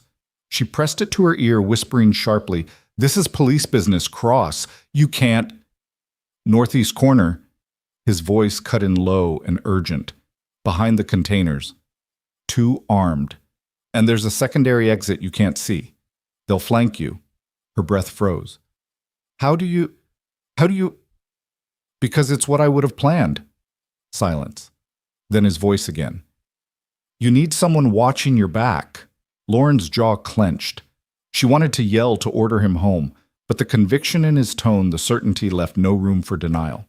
She whispered, "Stay put. Eyes only. Do not engage," and hung up before she could second guess. From his rooftop, Daniel watched her silhouette signal with hand chops. Teams shifted. One group peeled toward the northeast corner, quiet as shadows. Another repositioned to cover the hidden exit. The game board adjusted. For a moment, Daniel almost let himself believe it would be enough. Then the warehouse doors opened. It began with one sound, a forklift engine coughing, then another. Headlights blazed, cutting across the yard. Shadows stretched long. Crates shifted, revealing men with rifles pouring out like ants from a hill. Too many. Twice as many as intel suggested. The police perimeter tensed. Hale raised her fist signal to hold, but a guard dog barked sharp and sudden. A figure in a mask shouted. One trigger pulled, then another. The night exploded. Gunfire ricocheted. Officers dove for cover. Sparks sprayed from metal. The forklift screeched, ramming a barricade. Daniel's pulse locked into the rhythm of combat. He scanned movement mapping angles, tracking shooters like pieces on a board. One officer pinned behind a crate, two gunmen closing in. Another group trapped near the loading dock. And Hale. She was crouched behind a patrol car, cut off from her team. Muzzle flashes stitched closer and closer to her position. Her radio crackled uselessly, jammed by overlapping chatter. She was alone, and in 2 minutes, maybe less, she'd be gone. Daniel descended from the rooftop. Fast, controlled. He hit the ground running, moving through shadows. His eyes caught a glint, a pistol on the ground dropped by a fallen gunman. He scooped it up, checked the magazine. 4 rounds. Not much, but enough to make choices. He crept toward the trio, advancing on Hale. His body moved without thought. Close combat training drilled into marrow. The first man, he yanked him into the dark forearm, crushing his windpipe, dropping him silently. The second, Daniel swung low, striking the back of the knee, then elbowed his temple as he fell. The third turned, weapon raised. Daniel rolled concrete, scraping his shoulder. He came up firing. 2 shots. Precise. Clean. The man dropped. 3 down. He slid beside Hale, pressing against the patrol car. She whipped toward him, eyes blazing. "What the hell are you doing here?" He shoved the pistol magazine into place, gaze locked on the chaos. "Saving your operation." Her lips parted. Anger, shock, maybe relief tangled together. He nodded toward the warehouse office. "Your leak is inside." "Done. He's on his phone warning someone." "You can't," she started. "Check your tracker." She pulled her device, thumb flicking. The personnel map blinked. Dunn's signal wasn't at his assigned post. It was deep inside the office. Her stomach dropped. Damn it. Too exposed, Daniel warned. If you rush now, you won't make it. She met his eyes. She saw what he saw, the same grim math, the same calculation. I have to, she whispered, before evidence is gone. Daniel scanned the field. Gunmen shifting, police pinned, escape routes tightening. I'll create a diversion, he said. East side, 30 seconds. When you hear it, run. Don't stop. Before she could protest, he was gone. He darted through shadows, heartbeat steady, timing each step. He reached a stack of empty steel drums. He texted all units from a stolen phone converge east side. Suspect sighting. Then he shoved the drums. They crashed like thunder rolling, clattering, a cacophony that tore across the yard. Gunmen spun rifles, jerking toward the noise. Officers shifted, shouting, converging. Hale bolted. She sprinted across open ground, low and fast, weaving through fire. Bullets cracked around her, hot and sharp. She didn't stop. Daniel fired his last 2 rounds to cover her, then ducked as return fire chewed the crates above his head. He retreated into shadow heartbeat, hammering body alive with the old rhythm. Inside the office, Hale burst through the door. Officer Dunn froze mid-keystroke, files half deleted on the computer screen. His phone slipped from his sweaty hand. "Drop it," she barked, weapon raised. His eyes darted, calculating. Then he reached. She didn't hesitate. One sharp command, one precise move. In seconds, Dunn was cuffed, the computer secured. Evidence glowed on the screen, messages, transaction logs, links to Vega's men. The betrayal was carved in digital stone. By midnight, the firefight ebbed. Dozens arrested. Crates seized. Vega himself gone, but his network fractured. 2 officers wounded, both stable. Outside, ambulances wailed. Police vehicles lined the street. Officers slumped against bumpers, exhausted but alive. Captain Briggs gathered the team in the command van. "Exceptional work," he said gruffly. "Adjustments mid-op saved lives. You kept it together under fire." He looked at Hale. "Detective, you led well tonight." She shook her head. "Not alone." Her eyes found Daniel standing at the edge of the lot, shadowed, ready to disappear. "Mr. Cross," she said clearly, "saved lives tonight, including mine." The room turned. Dozens of eyes on the janitor. Whispers rippled. The janitor? No. Not just. Who the hell is he? Captain Briggs' brows rose. Is that true? Daniel shrugged, his face unreadable. I was in the neighborhood. But the truth was already written in blood and smoke. The janitor wasn't invisible anymore. He was seen. The precinct cafeteria buzzed the next morning, but not with the usual casual noise of coffee slurps and tired banter. It buzzed with whispers. Every officer in the building seemed to have a version of last night. He dropped 3 guys with a wrench. No, it was bare hands. Took them down like ghosts. Captain says he used to be some kind of ranger. Rangers try special ops. You don't move like that unless you've been deep. Daniel Cross walked through the room with his mop bucket. The chatter softened as he passed, then flared again in his wake. Eyes trailed him, heads turned. He kept his focus on the floor, rinsing the mop, pushing it in slow strokes. To them, he had become a rumor with a face. But to himself, he was just a man who had almost broken his promise to Lily. Stay small, stay invisible. Detective Lauren Hale entered holding a folder. The room stilled when she crossed to Daniel. She didn't lower her voice. Captain wants a statement, she said. Daniel wrung the mop water dripping. I'm not on your roster. You are now, she countered. Internal Affairs is demanding an explanation. His jaw tightened. And what did you tell them, that you acted as a civilian defending officers under imminent threat? Any citizen has that right. He met her eyes. You're protecting me. Her expression softened just slightly. Or protecting my case. But the way she held his gaze steady, unflinching, told him it was more than that. By noon, he sat in Captain Briggs's office. The blinds were half-drawn dust floating in tired light. On the desk sat a small box lid open, revealing a commendation medal. Not military, civilian. Still it gleamed with a quiet authority. Briggs cleared his throat. The department wants to recognize your assistance. Daniel shook his head. Not necessary. Briggs slid the box closer. Nevertheless. Daniel didn't touch it. Briggs leaned back, studying him. You've got a kid, don't you? Daniel's eyes flicked up sharply. Reynolds, your old captain mentioned it when we signed you on. Said you needed nights so you could be there for your girl in the mornings. Daniel's shoulders eased, but only slightly. Lily. Briggs nodded. Then consider this. We've got an opening. Security consultant. Flexible hours. Better pay than scrubbing floors. You'd still have mornings for her. Daniel's throat tightened. I'm comfortable where I am. Briggs smirked. Doesn't look comfortable to me. Daniel said nothing. His silence was armor. When he returned to the janitor's closet, something caught his eye. A child's drawing taped to the door. A stick figure, man in blue coveralls, stood beside a smaller figure with pigtails. Over them, shaky letters spelled, "My Dad." He froze. It was Lily's handwriting, but she hadn't been here. Not in months. Inside on the shelf sat a folded note. Emma left this at school. Thought you'd want it here instead of filed away. The signature? Hail. Daniel closed his eyes, his hand pressed against the drawing like a man anchoring himself in a storm. That evening, the lot outside the precinct was cool, the sky bruised with sunset. Daniel walked to his car keys jingling against his hip. Lauren Hale leaned against his sedan, arms folded, case files tucked under one elbow. You heading home, she asked, making dinner for Lily. She's back tonight. Her favorite always.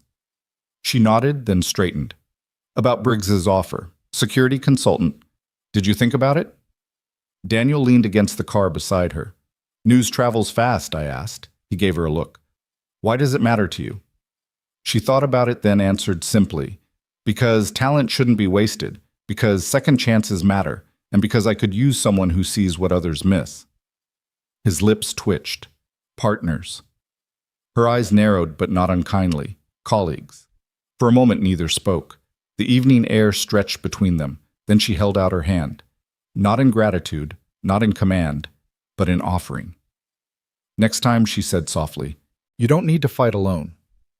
Daniel looked at her hand. His heart pounded with a rhythm he hadn't felt in years. After a pause, he took it. Firm, brief. Something unspoken passed between them. Recognition, trust, maybe even the fragile beginning of hope. That night, he drove home. In the passenger seat sat Lily's drawing edges curling slightly, colors bright as the flowers on his balcony. For 3 years, he had lived invisible, safe in shadows, small. But now, someone had seen him. And once seen, he knew there was no going back. Steam curled from the pasta pot like tiny ghosts. Daniel drained the noodles, shook the colander, and listened to the sound, soft, steady, ordinary. The kind of sound you learn to love after a life full of explosions.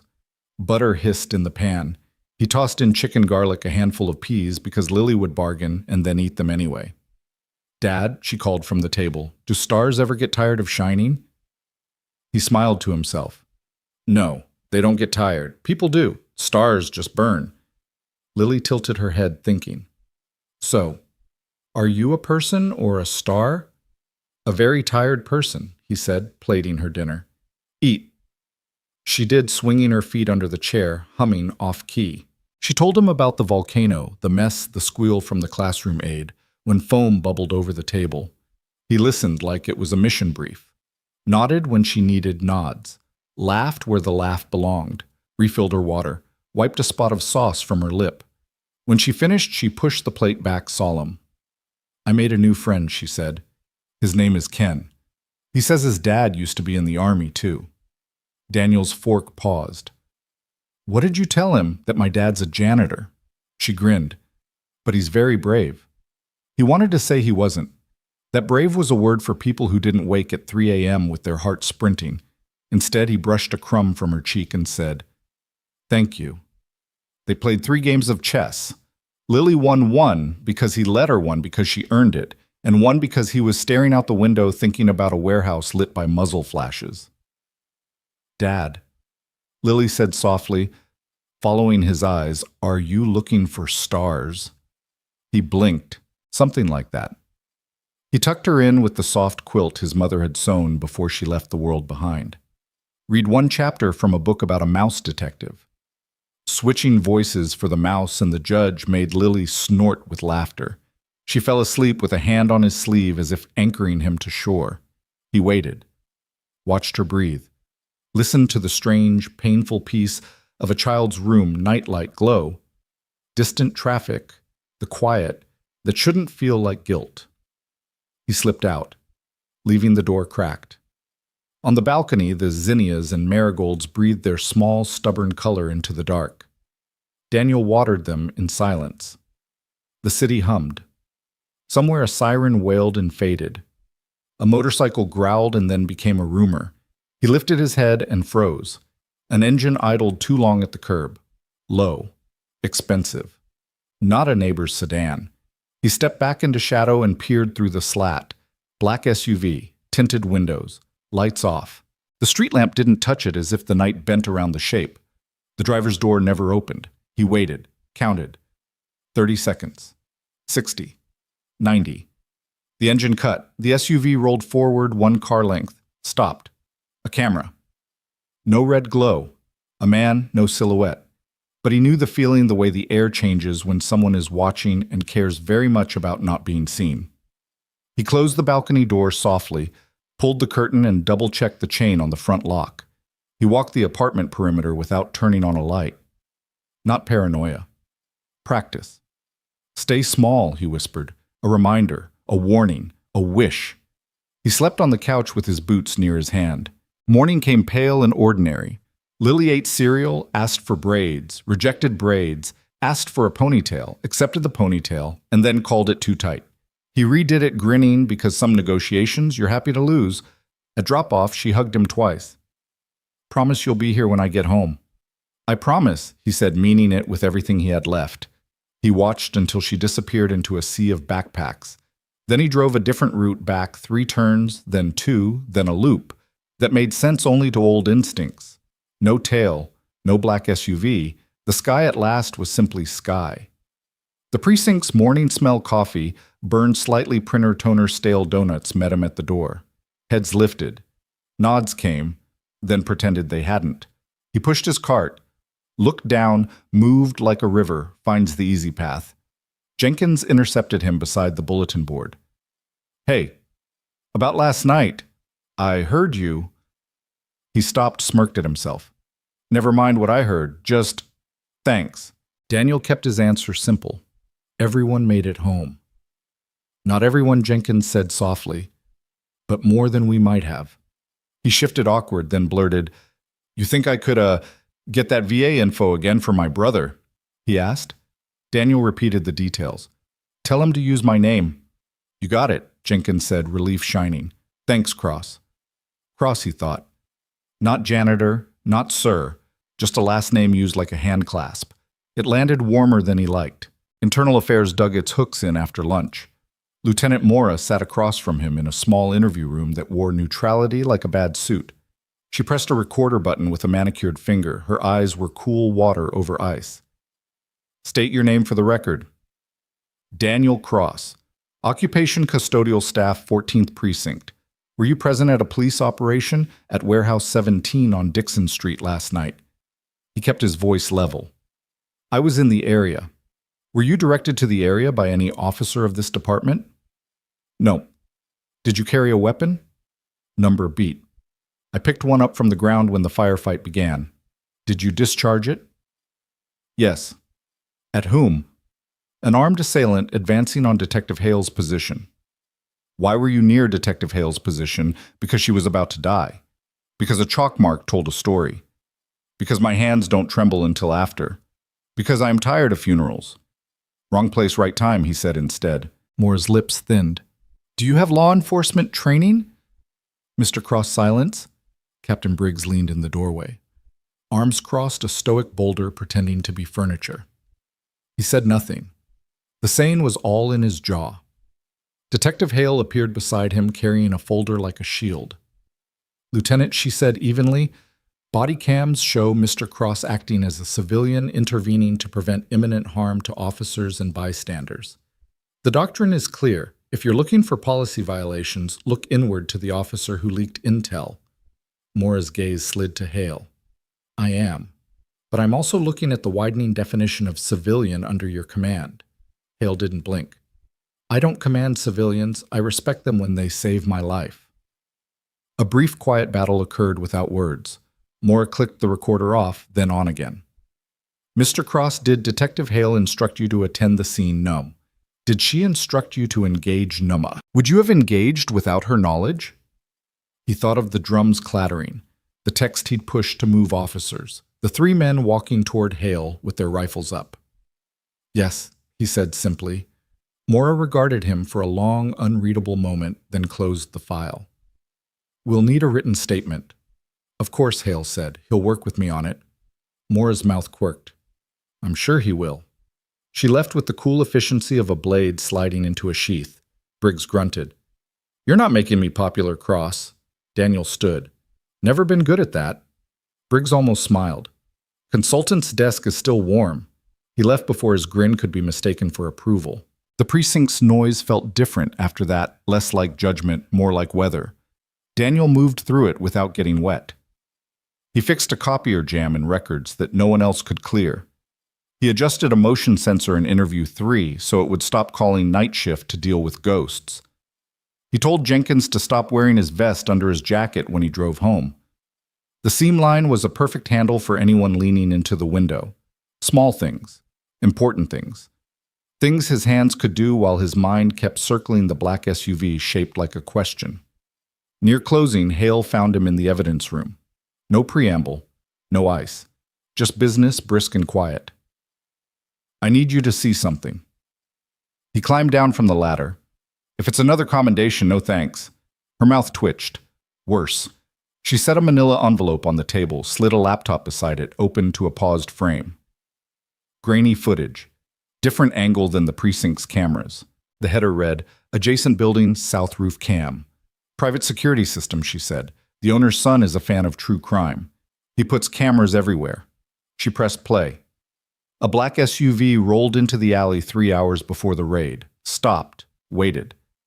The driver's door opened. A man stepped out. Tall. Shoulders like stone. He moved with a stillness that meant more than quiet, it meant control. Head on a swivel without looking like it. The kind of scan Daniel felt in his bones. Hale watched Daniel instead of the screen.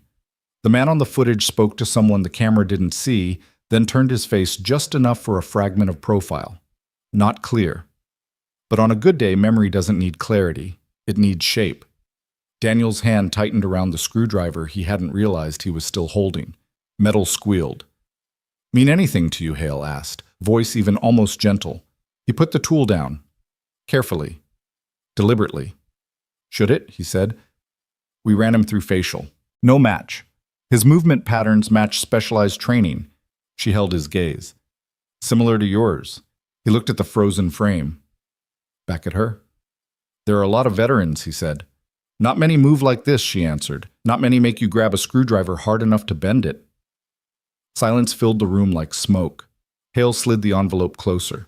Before the raid, he stood here, watched the yard, marked something with chalk, and walked away. Our chalk. Daniel stared at the envelope and felt the past opening like a trapdoor. A desert. A convoy. A hand on his shoulder the night everything went wrong. A voice saying, we adapt or we die, brother. He closed his eyes briefly, then opened them to find Hale exactly where he'd left her. Steady, relentless human. Who is he? Cross. He swallowed. The name burned like whiskey. He quit years ago. The room waited. My guess, she said softly when he didn't answer, is not a drug mule. His jaw worked once. Twice. He looked at the frozen man in the grain and saw a younger version laughing in a tent. Saw a shadow across the sun. Saw a bill he'd never paid. When he finally spoke, the words were low and careful, as if saying them wrong would summon something. I think he said you've found the kind of ghost that doesn't stay in a video. Her eyes didn't leave his. Name. He breathed in, out, felt the old ache near his spine pulse once like a distant drum. Marcus, he said, voice a rasp, then stopped as if the last name might break something that would never mend. Hale didn't push. Not yet. She nodded as if accepting the down payment. Then we'll need more than a warrant. He stared at the screen until the pixels blurred, and for the first time since the warehouse, he felt tired all the way through. I'll walk you out, he said. Not chivalry. Habit. They left the room together, not touching, not speaking, just moving down a hallway that suddenly felt narrower than it had in years. On the street outside, headlights slid across the precinct wall. A black SUV turned the corner and vanished before either of them could say a word. Hale looked at him. He looked at the corner. Neither pretended it was nothing. The night after the raid, Daniel Cross sat on his couch, the TV murmuring low, unwatched. On the coffee table lay Lily's drawings, her stick figure family, her volcano project, a half-colored rainbow. He sorted them like fragile evidence, careful not to crease the paper. His hands were steady, but his mind wasn't. The name haunted him. Marcus. It hadn't left his head since he said it out loud. Back in Kandahar, Marcus Shepard had been more than a soldier. He was a leader cut from iron, the kind of man other men followed without question. His presence steadied chaos. His instincts kept them alive more times than Daniel could count. Until the night everything broke. The ambush, the red sandstorm, half the unit gone. Daniel remembered Marcus pulling him from the burning vehicle, shouting orders covering their retreat. And then like smoke, Marcus was gone. No body, no report, officially missing. Daniel had convinced himself Shepard was dead. Now seeing him step from that SUV alive, aligned with Vega's operation, it twisted something deep in his chest. Loyalty. Betrayal. Brotherhood. Ghosts don't come back to save you, they come back to finish what you left undone. He tried to sleep, but his body refused. Every creak in the building felt like a footstep. Every car passing outside made him tense. At 2 a.m. he gave up, walked to the balcony and watered the flowers. The zinnias stood stubborn against the dark. Across the street, a different car idled for 30 seconds, then drove off without headlights. The noose was tightening. The next morning, Daniel dropped Lily at school. She hugged him fiercely, whispering, "Don't be sad today, Dad." He kissed her hair. "I'll try." As he watched her run to join her friends, a thought burrowed in how much of her life could disappear if the wrong men pulled the wrong strings. At the precinct, Daniel kept to his cart. Mop. Bucket. Silent footsteps. But eyes followed him more openly now. Whispers had shifted from curiosity to respect tinged with unease. The janitor who fought like a soldier. The man who saved Hale. He didn't want their attention, but he had it. Detective Lauren Hale found him in the stairwell. She carried a thermos of coffee, dark circles under her eyes. "We need to talk," she said. He kept moving, pushing the cart. "About what Marcus Shepard?" His grip tightened on the handle. "You knew him," she pressed. "I served with him," Daniel admitted. "Then you know what he's capable of." Daniel stopped, turned. His voice was low-edged with something she hadn't heard before, fear. "He doesn't move product. He moves people, information, weapons. If he's with Vega, it's not drugs anymore. It's bigger." Her eyes searched his. "Why didn't you tell me before? Because I wasn't sure, and because some ghosts kill you for saying their names." For the first time, Hale's composure cracked. She looked shaken. Not by him, but by the size of what they were facing. "Then we don't have weeks," she murmured. "We don't even have days." Daniel nodded once. "No, you don't." Later in her office, Hale stared at the frozen frame of Marcus on her laptop. His face was half shadow, but his stance, his poise, screamed training. She rubbed her temple exhaustion, threading her thoughts. Jenkins poked his head in. "Detective IA is asking about the warehouse files again. Want me to stall?" She waved him off. "I'll handle it." When he left, she whispered under her breath, "Handle it or bury it." She hated the silence that answered. By evening, Daniel was in the evidence room replacing a bulb. The light flickered, then glowed steady. He climbed down the ladder and found Hale waiting. She set a folder on the table. Inside were surveillance stills, grainy shots of Marcus with Vega's crew. A chalk mark, a hand signal. His boots taped for silence. She looked at Daniel. "You're not just in this cross. You're already a target. They know you saw them." He leaned against the ladder, eyes distant. "Then I'll stay invisible." "You can't," she said sharply. "Not anymore." Silence stretched. Finally, he asked, "What do you want from me?" Her answer was steady. The truth. Who Marcus Shepard really is, and why you look like you've seen a ghost. Daniel closed his eyes. When he opened them, the weight in his gaze was undeniable. "Because he's not just an old soldier," he said. "He's the reason half my unit is dead." The words hung in the evidence room like smoke. He's the reason half my unit is dead. Detective Lauren Hale didn't move, didn't breathe. Her pen hovered above the stills of Marcus Shepard, frozen in grainy surveillance. Daniel Cross leaned against the steel shelving shadows cutting across his face. His voice was flat, but the tension in his jaw told her how much it cost to say it. "Start from the beginning," she said quietly. His eyes flicked to hers. A long pause. Then slowly he began. Kandahar, 2012. His voice carried her into it. A convoy of Humvees crawling through the desert sandstorms, smothering headlights, radios choked with static. Daniel remembered every detail, the smell of diesel, the grit in his teeth, the way the wind screamed like it hated them. He and Marcus had been point. Marcus gave the signals sharp and confident. Men followed without hesitation. Until they were in the kill zone, gunfire erupted from both ridges. RPGs slammed into the first and last vehicles. Fire turned night to hell. Daniel fought to drag men from twisted steel blood soaking the sand. Marcus barked orders, his voice cutting through chaos. They regrouped, fought through. Daniel had believed they'd make it, believed Marcus was leading them out. Until Marcus disappeared. The last Daniel saw of him was a silhouette slipping into smoke while half the unit bled out. And when the dust cleared, reports painted the story differently. Official language, tactical failure, enemy advantage, redacted lines where Marcus's name should have been. "Half my men died," Daniel said, voice hard, and Marcus walked away. Nobody saw him again. Not in the army, not in civilian life, not until last week. Hale stared at him. The file folder between them felt heavier now. "You think he sold you out?" she said. I don't think Daniel replied. "I know." Her brow furrowed. "But why? For money? For power?" Daniel shook his head. "For control." Marcus never cared about rank or medals. He cared about owning the board. He glanced at the surveillance photo again, Marcus standing like a king among pawns. "That's not a lieutenant in those pictures," Daniel muttered. "That's a man running an empire." Silence pressed against them. Finally, Hale said, "If you're right, Vega's just a face. The real threat is Shepard." Daniel's eyes hardened. "And if he knows I'm alive, I'm not just a witness. I'm leverage or unfinished business." Her hand tightened on the folder. "Then we move fast. Before IA ties my hands, before Shepard ties yours." Daniel gave a grim half-smile. "You don't know him. Moving fast won't matter. He's always 2 moves ahead." Hale leaned forward. "Then maybe it's time someone else got ahead of him." Their eyes locked. Not cop to janitor, not soldier to civilian, but 2 people who had seen too much bound by the ghost of a man who refused to stay dead. That night Daniel couldn't sleep. He sat at the kitchen table, Lily's chessboard in front of him, pieces scattered mid-match. The night he'd moved forward and back too many times.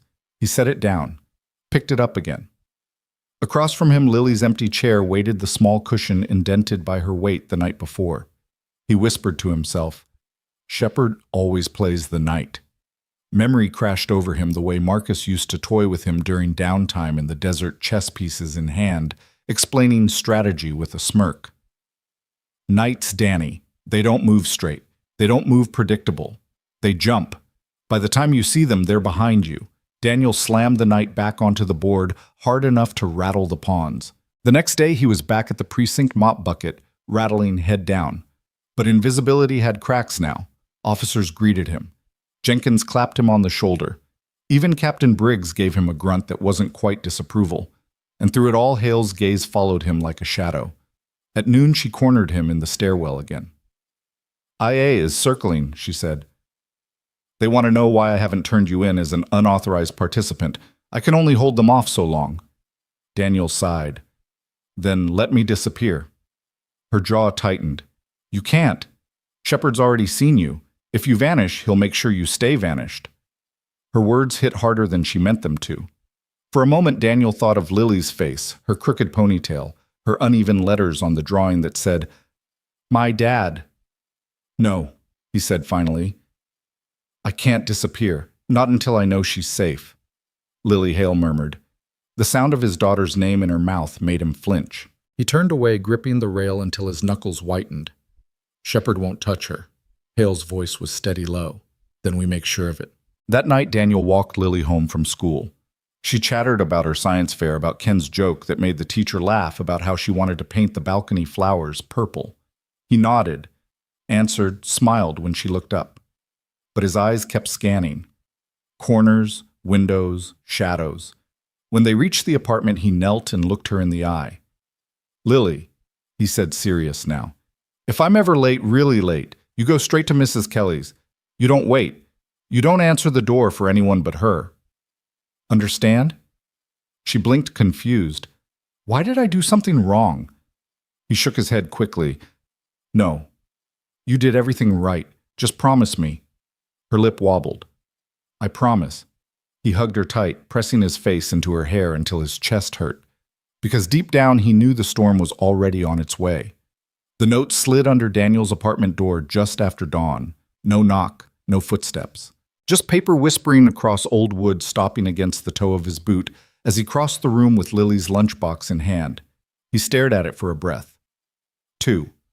Then he set the lunchbox on the table, locked the chain, and picked the note up between 2 fingers, as if it might stain. 3 words in blocky black ink, Knight to E5. He didn't move for a long time. He just looked at the letters until they blurred. The memory arrived uninvited Marcus Shepard in a sand-walled tent grinning over a scuffed chessboard. Knight's Danny. They don't come straight. By the time you see them, they're behind you. Daniel folded the note once, twice again until it was heavy as a coin. He slipped it into his pocket and forced the world back into motion. He braided Lily's hair, tied her shoes, walked her to school with his eyes pinging off every alley, every parked car, every reflective window. He made her laugh at the corner by doing the voice of the mouse judge from last night's chapter. He hugged her too long. She didn't complain. At the gate, she turned, small hand lifted. "See you after Dad." "Always," he said. He tried to believe it. Detective Lauren Hale was already at her desk when he reached the precinct. She looked like she'd slept in armor and won. Coffee steamed beside her elbow. On the screen, the warehouse footage replayed in a stutter of pixel ghosts. Daniel stepped into her doorway and set the note down without preface. Her gaze flicked to the words.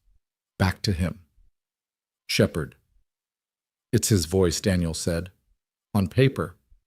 "Knight to E5, she repeated softly, as if saying it might change its shape. "That a move you two used?" "He used it," Daniel said. "Every board. Every time he wanted me to know he'd seen further than I had." Her jaw worked once. A taunt. A message, he corrected. "He's on the move. He wants me to know he's already in position." She leaned back, the chair creaking. "We can put a patrol near your building. Not marked. Not obvious." "Do it," he said. "But don't park. Rotate. 20 minutes each. Shepard reads patterns." Her eyes warmed a fraction. "I hear you." He nodded once, then added, "If he's watching me, he's watching the precinct. Your routines, your coffee breaks, your tells."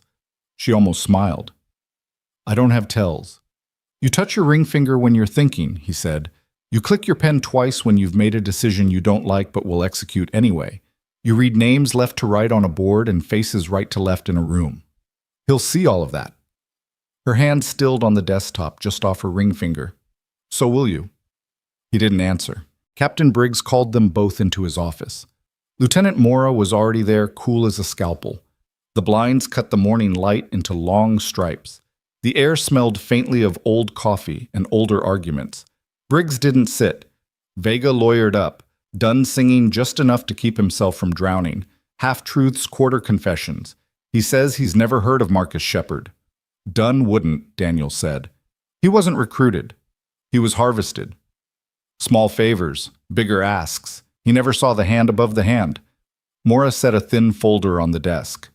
IA has 2 concerns, she said evenly.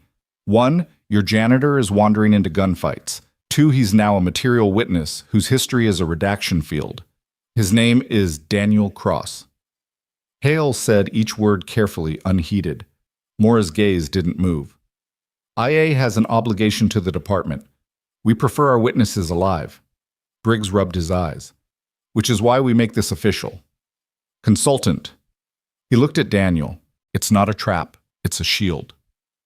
Badge isn't on your chest, but our body over yours. It gives me a reason to put muscle between you and the wrong car door. I didn't ask for a shield, Daniel said. You've got a daughter. Briggs said, simple as gravity. Ask for it anyway. Daniel looked at Hale. She didn't push. She just held his gaze like a hook anchoring a small, necessary boat. He exhaled. Temporary, Feinbriggs said. He slid a single-page agreement across the desk like a life raft. Sign it and I'll have 5 minutes of peace from IA. Mora's lips curved. Not quite a smile. 6 if we're generous. Daniel signed. The security office glowed with monitors.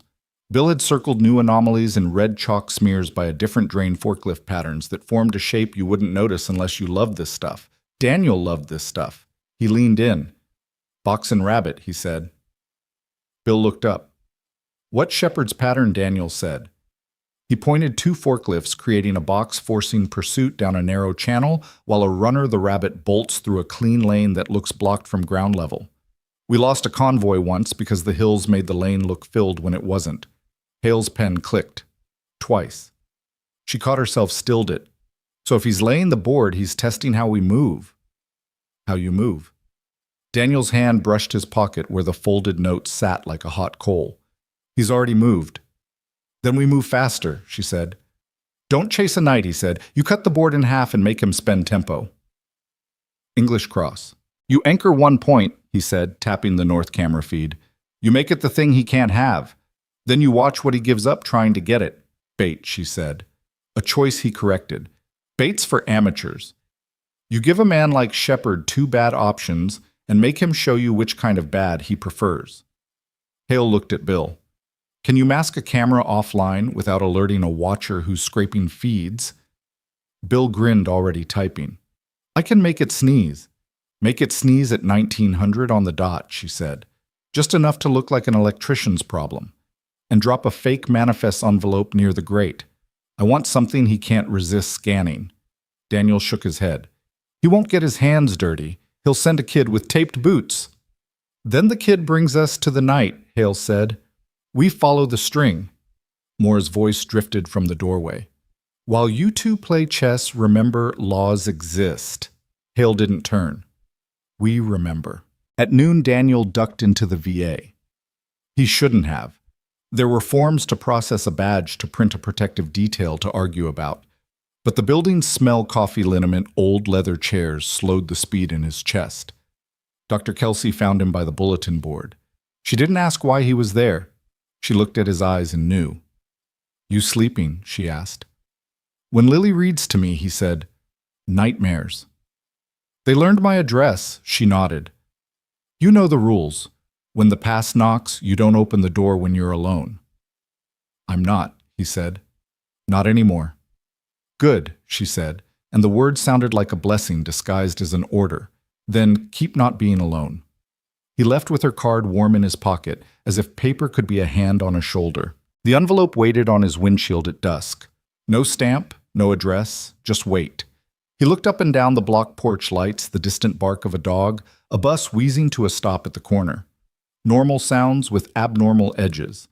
He slid into the driver's seat before opening it. Inside a chess knight. Scuffed, familiar, and a burner phone screen, black 1 contact preloaded. The contact name was not Subtle King. The phone vibrated in his palm. He answered and didn't say hello. Marcus Shepard's voice filled the car, smooth, amused a river over stones. Danny. Daniel closed his eyes. The years collapsed to a dusty tent, the smell of gun oil and sweat. You left a mess, Marcus said lightly. Warehouse. Friends arrested. Money missing. Poor manners.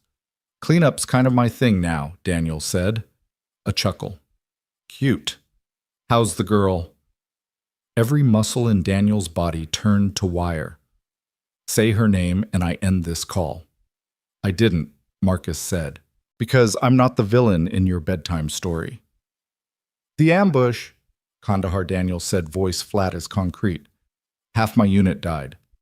A pause. The sound of a man rearranging his mask. Half your unit died because command fed us bad intel and then left us dry. I adapted. So did you. Look, Danny, we're both alive because we learned to stop pretending the rules keep people safe. You walked, Daniel said. I built, Marcus replied, no apology in it. You mop a precinct floor so a child can sleep. I respect that, but don't confuse my respect with mercy. What do you want? Stability. Marcus said, no more raids, no more cop games. You've signaled limits. I'm signaling mine.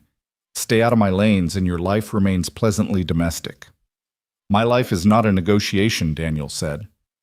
It always was, Marcus said. Come on.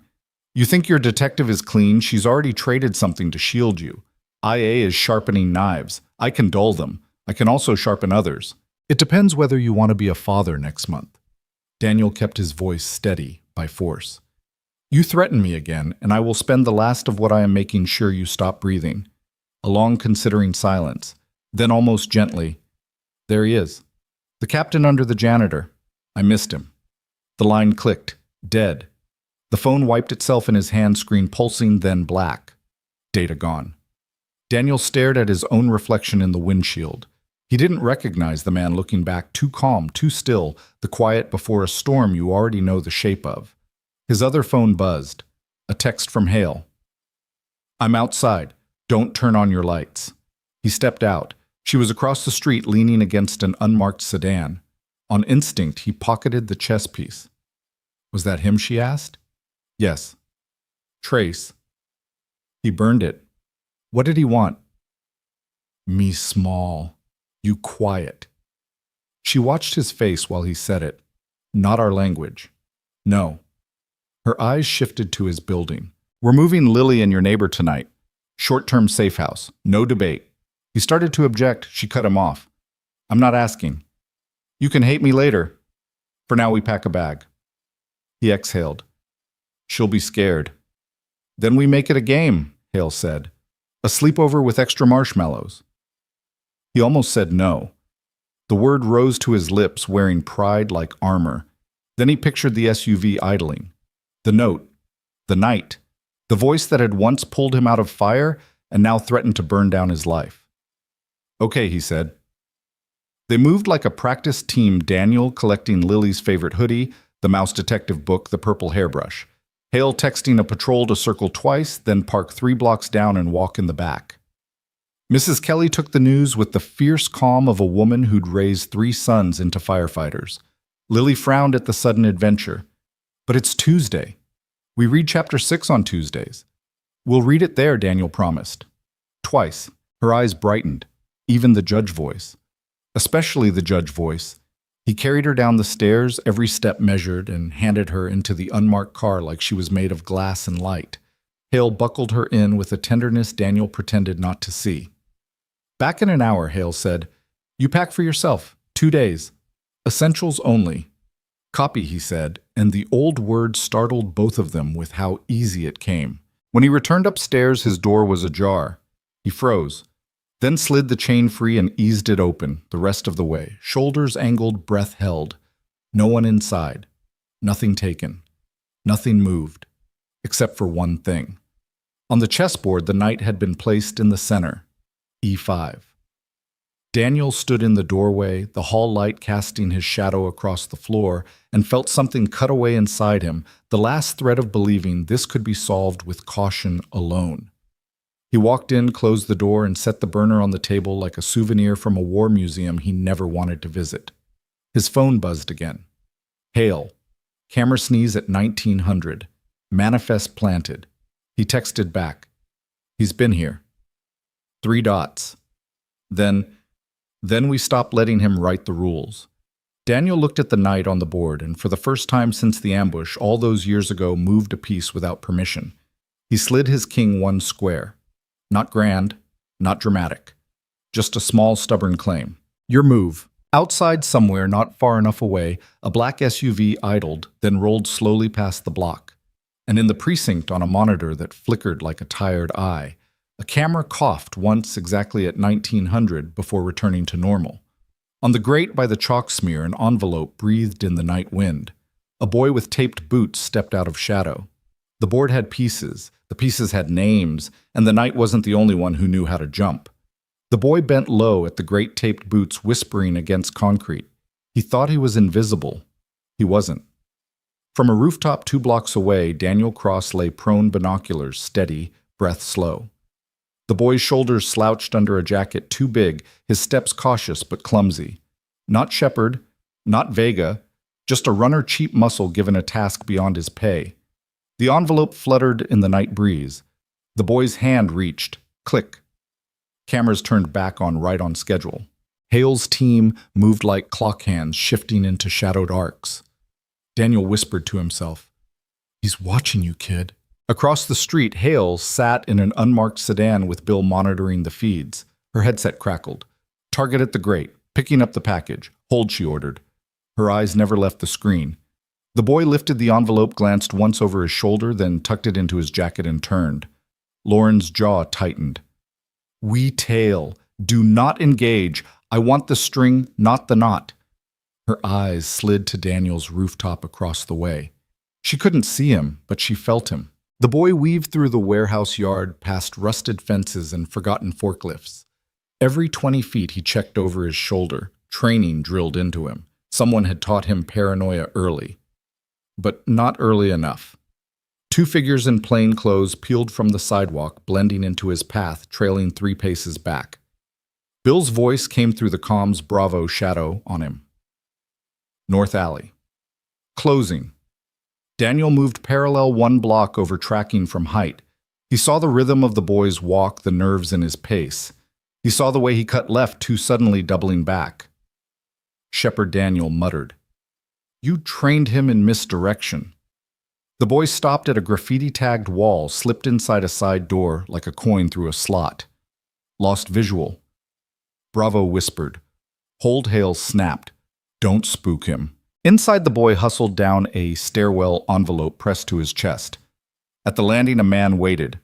Marcus Shepard, tall, shoulders squared, dressed like a ghost in civilian clothes that looked too neat for the hour. He didn't take the envelope immediately. He studied the boy, head tilted, eyes sharp. "Anyone see you?" "No," the boy stammered.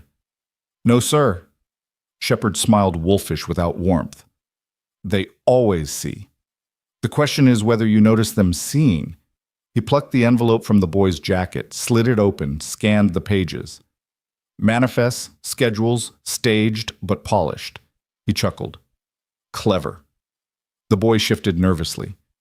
"Should I burn it?"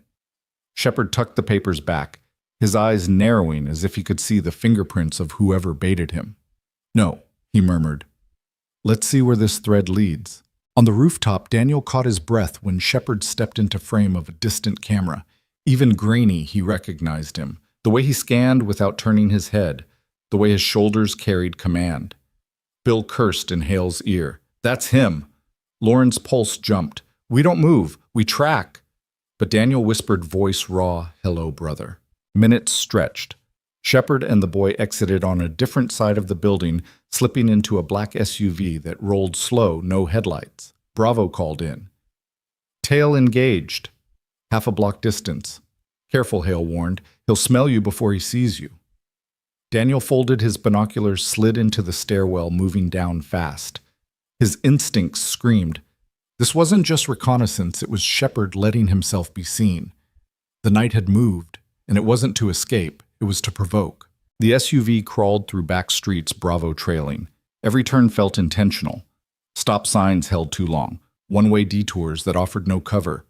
Shepard's baiting Daniel muttered into his phone even though he wasn't on the radio. He called Hale directly. She answered low. "We see it. Pull them off. We lose the string if we do. You'll lose more than that if he decides to cut it." A beat of silence.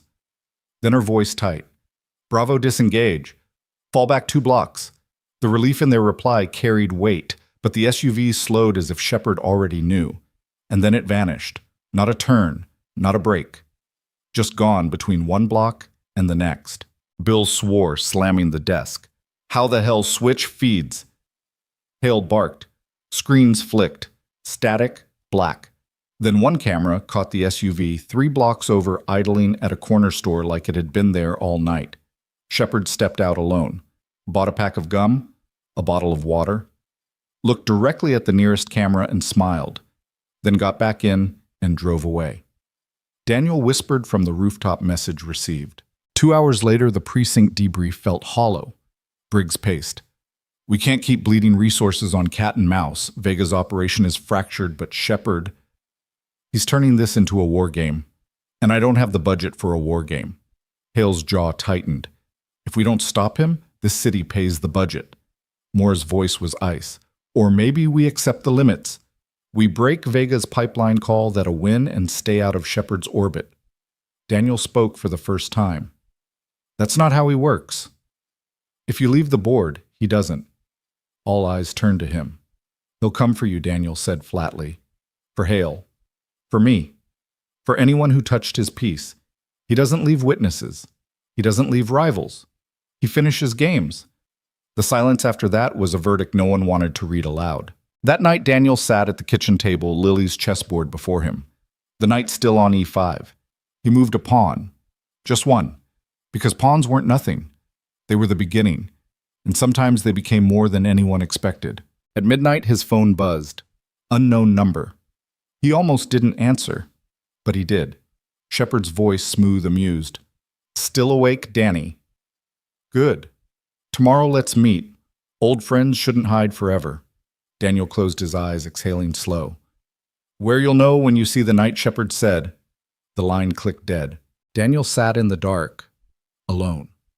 Except for the night on the board watching him. The morning came gray and thin, as if the sun itself had doubts. Daniel Cross poured coffee into a chipped mug, stared at it steaming, then left it untouched. His mind wasn't in the kitchen.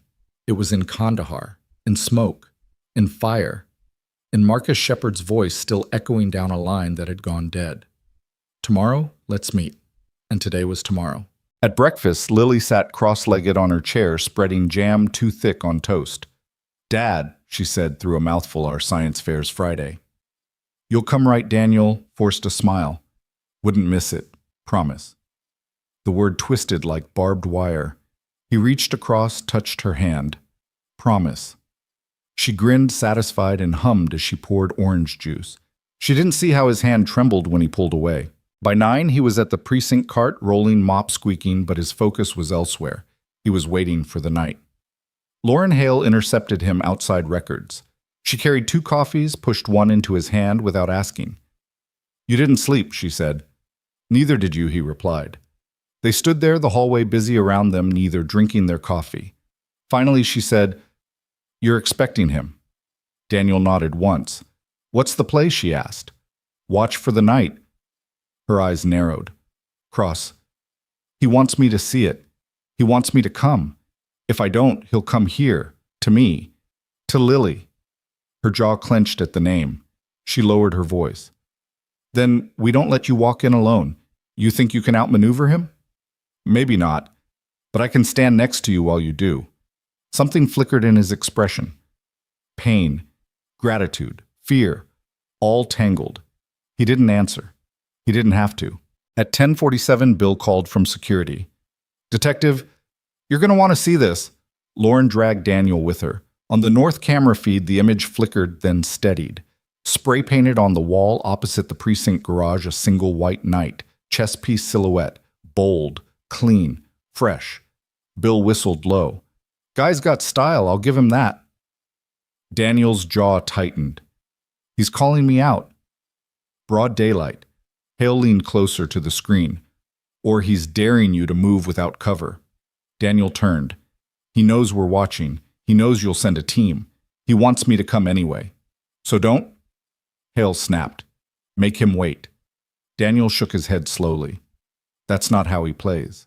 By noon, the precinct buzzed with it. The night graffiti spread through whispers faster than coffee orders. The janitor's got his own stalker. Not stalker. Ghost. IA's gonna bury Hale if this blows. Daniel ignored it all. He loaded his cart gloves tucked in his back pocket. Lauren followed him to the stairwell. Talk to me. He leaned on the rail. Marcus Shepard doesn't make idle moves. That marks the opening bell. If I don't answer, he escalates. She folded her arms. Then we escalate first. You don't get it, Daniel said, voice low. He knows your playbook. He trained men who trained men who trained you. He doesn't see cops. He sees pieces. Predictable pieces. Her voice sharpened. And what are you? He looked at her eyes bleak. The unfinished game. At 1:15, the black SUV appeared. Same model, same tinted windows. It rolled slow down the block past the night graffiti, then stopped at the corner. A door opened. Marcus Shepard stepped out. Even in civilian clothes, pressed jacket, dark jeans, he carried himself like a man who owned gravity. His head scanned without turning.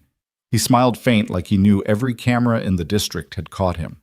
Then he leaned casually against the SUV and lit a cigarette. Waiting, Bill muttered over the feed. He's daring you. Lauren swore under her breath, then turned to Daniel. Don't, not without backup. Daniel's heart pounded steady, slow. Not fear, readiness. He's here for me, he said. If I don't go, he'll take the next move. You'll walk into a trap. Daniel's lips twitched, almost a smile, but bitter. Maybe. Or maybe I'll finally know which game he's playing. 5 minutes later, Daniel stepped out of the precinct. The air tasted of exhaust and smoke. The night on the wall gleamed white against brick. The SUV idled a predator's purr. And Marcus Shepard straightened, flicked his cigarette away, and smiled when he saw him. 2 soldiers, 2 ghosts, on a city street broad enough for the whole world to watch. Daniel walked forward. Danny, Marcus called, voice smooth, amused, as if they were meeting at a bar instead of in the middle of a chessboard painted in blood. Daniel stopped 10 feet away, his hands loose at his sides. His eyes never left Marcus. You're alive, Marcus said lightly. Part of me wondered if you died invisible. But here you are, mopping precinct floors, raising a daughter. Cute. Stay away from her, Daniel said, voice flat as stone. Marcus chuckled. Ah, there's the fire. You never did learn how to separate the war from the home, did you? Always bleeding one into the other.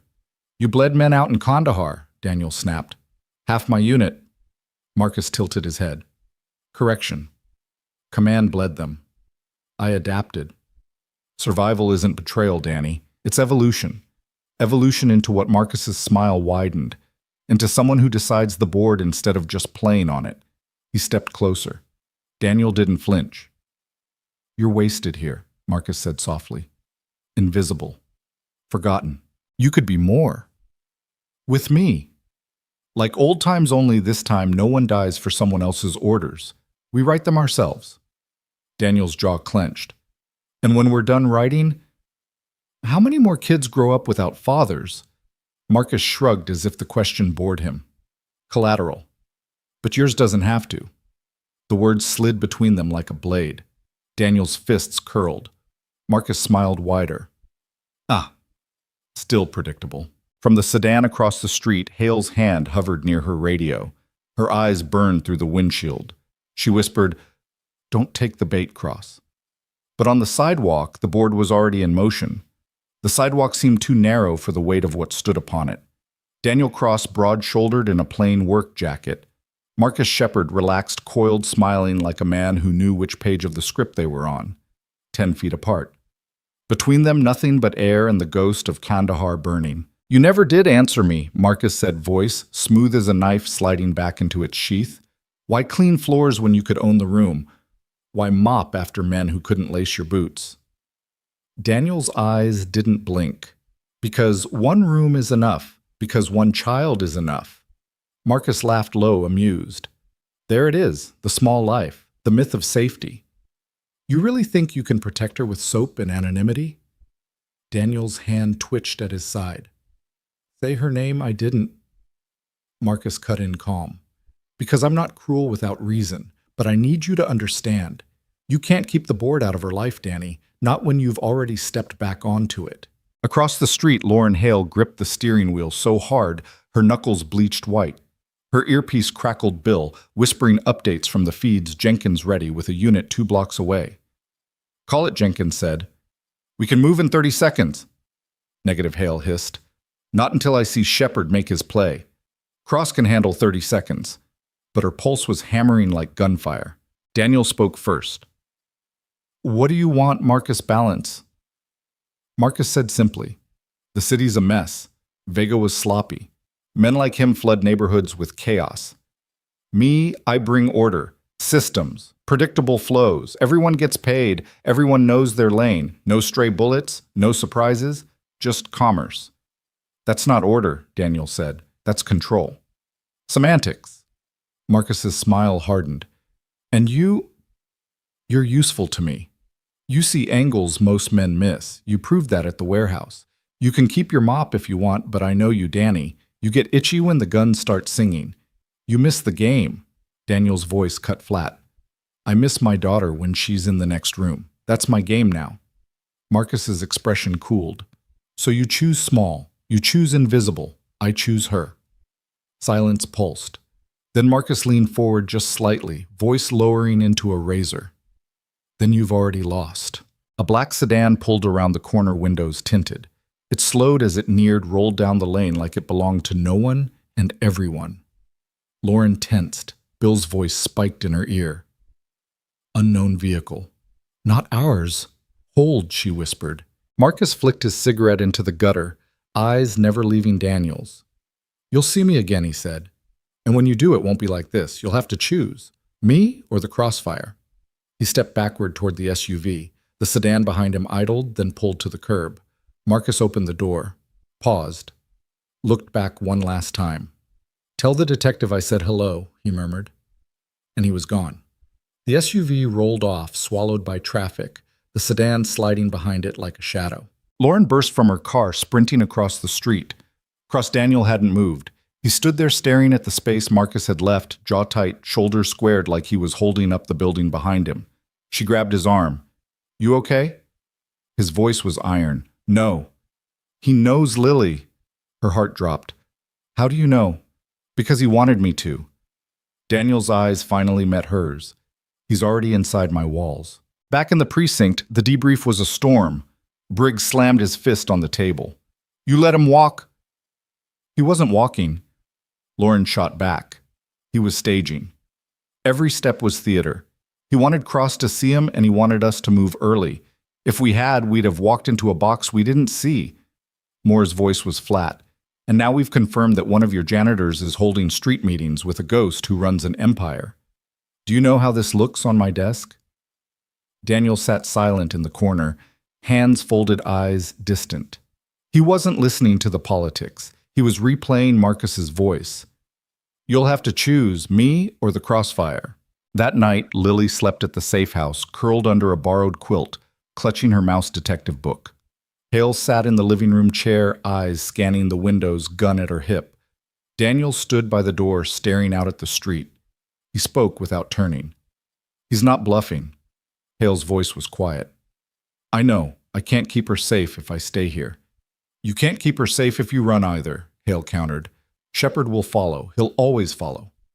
Daniel finally looked at her. Then we end it. Her eyes met his steady. Together. In the distance across the city, Marcus Shepard poured himself a drink in a suite too clean to belong to criminals. He set a white knight on the glass table before him, turned it once in his fingers, and smiled. The game was no longer opening. It was middle play, and every piece was in motion. The safe house was quiet except for the hum of the refrigerator and the faint rattle of pipes in the walls. Daniel Cross sat on the edge of a chair, boots planted, hands clasped. His eyes weren't on the room, bare furniture, pale curtains, sterile comfort. His eyes were on Lily's sleeping form down the hallway. She breathed evenly, curled around her mouse detective book hair, spilling over the pillow like a golden shield. Detective Lauren Hale sat across from him, coffee cooling in her hands, eyes scanning the window. She'd positioned her chair to face both the door and the street. It was instinct, not choice. Neither spoke for a long time. Finally, Daniel broke the silence. His voice was low, heavy. He'll come again. Hale didn't argue. Then we make sure we're ready. Daniel's gaze drifted. He wants me to choose. Him or the crossfire? Her jaw tightened. You won't. You'll choose Lily. Every time. He looked at her, then something raw in his eyes. That's what scares me. He knows it too. The weight of it filled the room. At dawn, the city stretched awake. A patrol car idled 2 blocks away, its officers pretending to drink coffee, eyes sharp. Bill monitored feeds back at the precinct. Briggs argued with Mora over paperwork thick enough to choke a desk. But here the air stayed taut. Daniel checked Lily's backpack twice, packed her favorite hoodie, tucked the night chess piece into his pocket without realizing it. Hale watched him. You're planning something. He didn't deny it. I can't wait for him to choose the battlefield. Cross. No. Daniel cut in voice steady. He's already inside my life, yeah. If I keep playing defense, Lily pays the price. I won't let that happen. Hale set her cup down, leaned forward. Then we do it together. Daniel's lips curved faintly. Not quite a smile. You'd walk into Shepard's game with me, I already did, she said simply. The honesty in her voice caught him off guard. That night the trap was set. Bill's sneeze trick masked 2 cameras near the old rail yard. Jenkins staged a van half a block out. Hale and her team lined the shadows, spread thin but precise. Daniel moved alone into the open. The night graffiti was fresh on a steel container painted hours earlier, gleaming under the moonlight. And Marcus Shepard was waiting.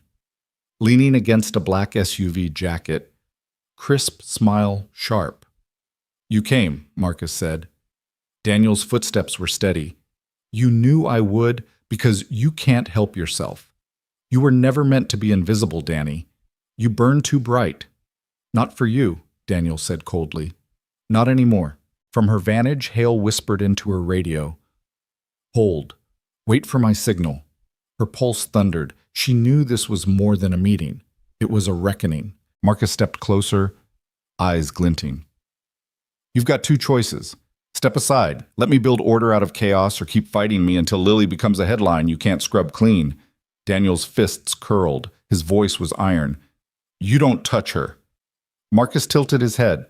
Still predictable. Then he snapped his fingers. From the shadows, men appeared. 5, 6. Guns low but ready. The SUV door opened, another stepping out. The board was full. Lauren's voice cut through the comms. Move.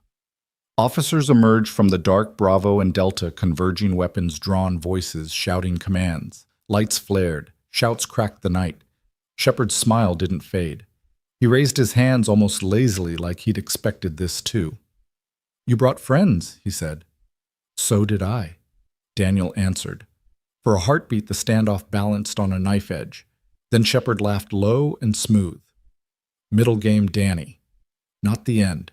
Before anyone could move, flashbangs erupted behind his men, bright light, deafening sound. When the smoke cleared, the SUV was gone. The men scattered, vanishing into alleys with drilled precision. Marcus Shepard was nowhere. Silence crashed down. Officers shouted, regrouped. Hale's voice cut sharp, issuing orders. Daniel stood in the chaos, chest heaving, his hands still clenched around the knight in his pocket. He knew. This wasn't victory, it was survival. One more move on a board that stretched further than the city itself. Later in the safe house, Lily stirred in her sleep, mumbling about science projects and purple flowers. Daniel sat beside her, hand on the quilt, watching her breathe. Hale leaned in the doorway, her face unreadable.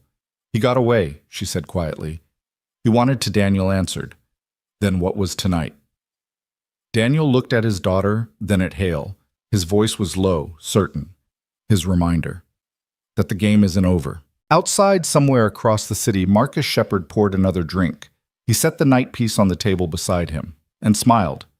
Your thoughts will help us create meaningful stories. And if you want to hear more powerful healing stories like this, don't forget to subscribe to the channel. Click the bell icon so you don't miss any new episodes. And most importantly, share this video with people who need a little hope today. Thank you so much for your time. We hear you, we listen to you, and we are honored to tell these stories for you.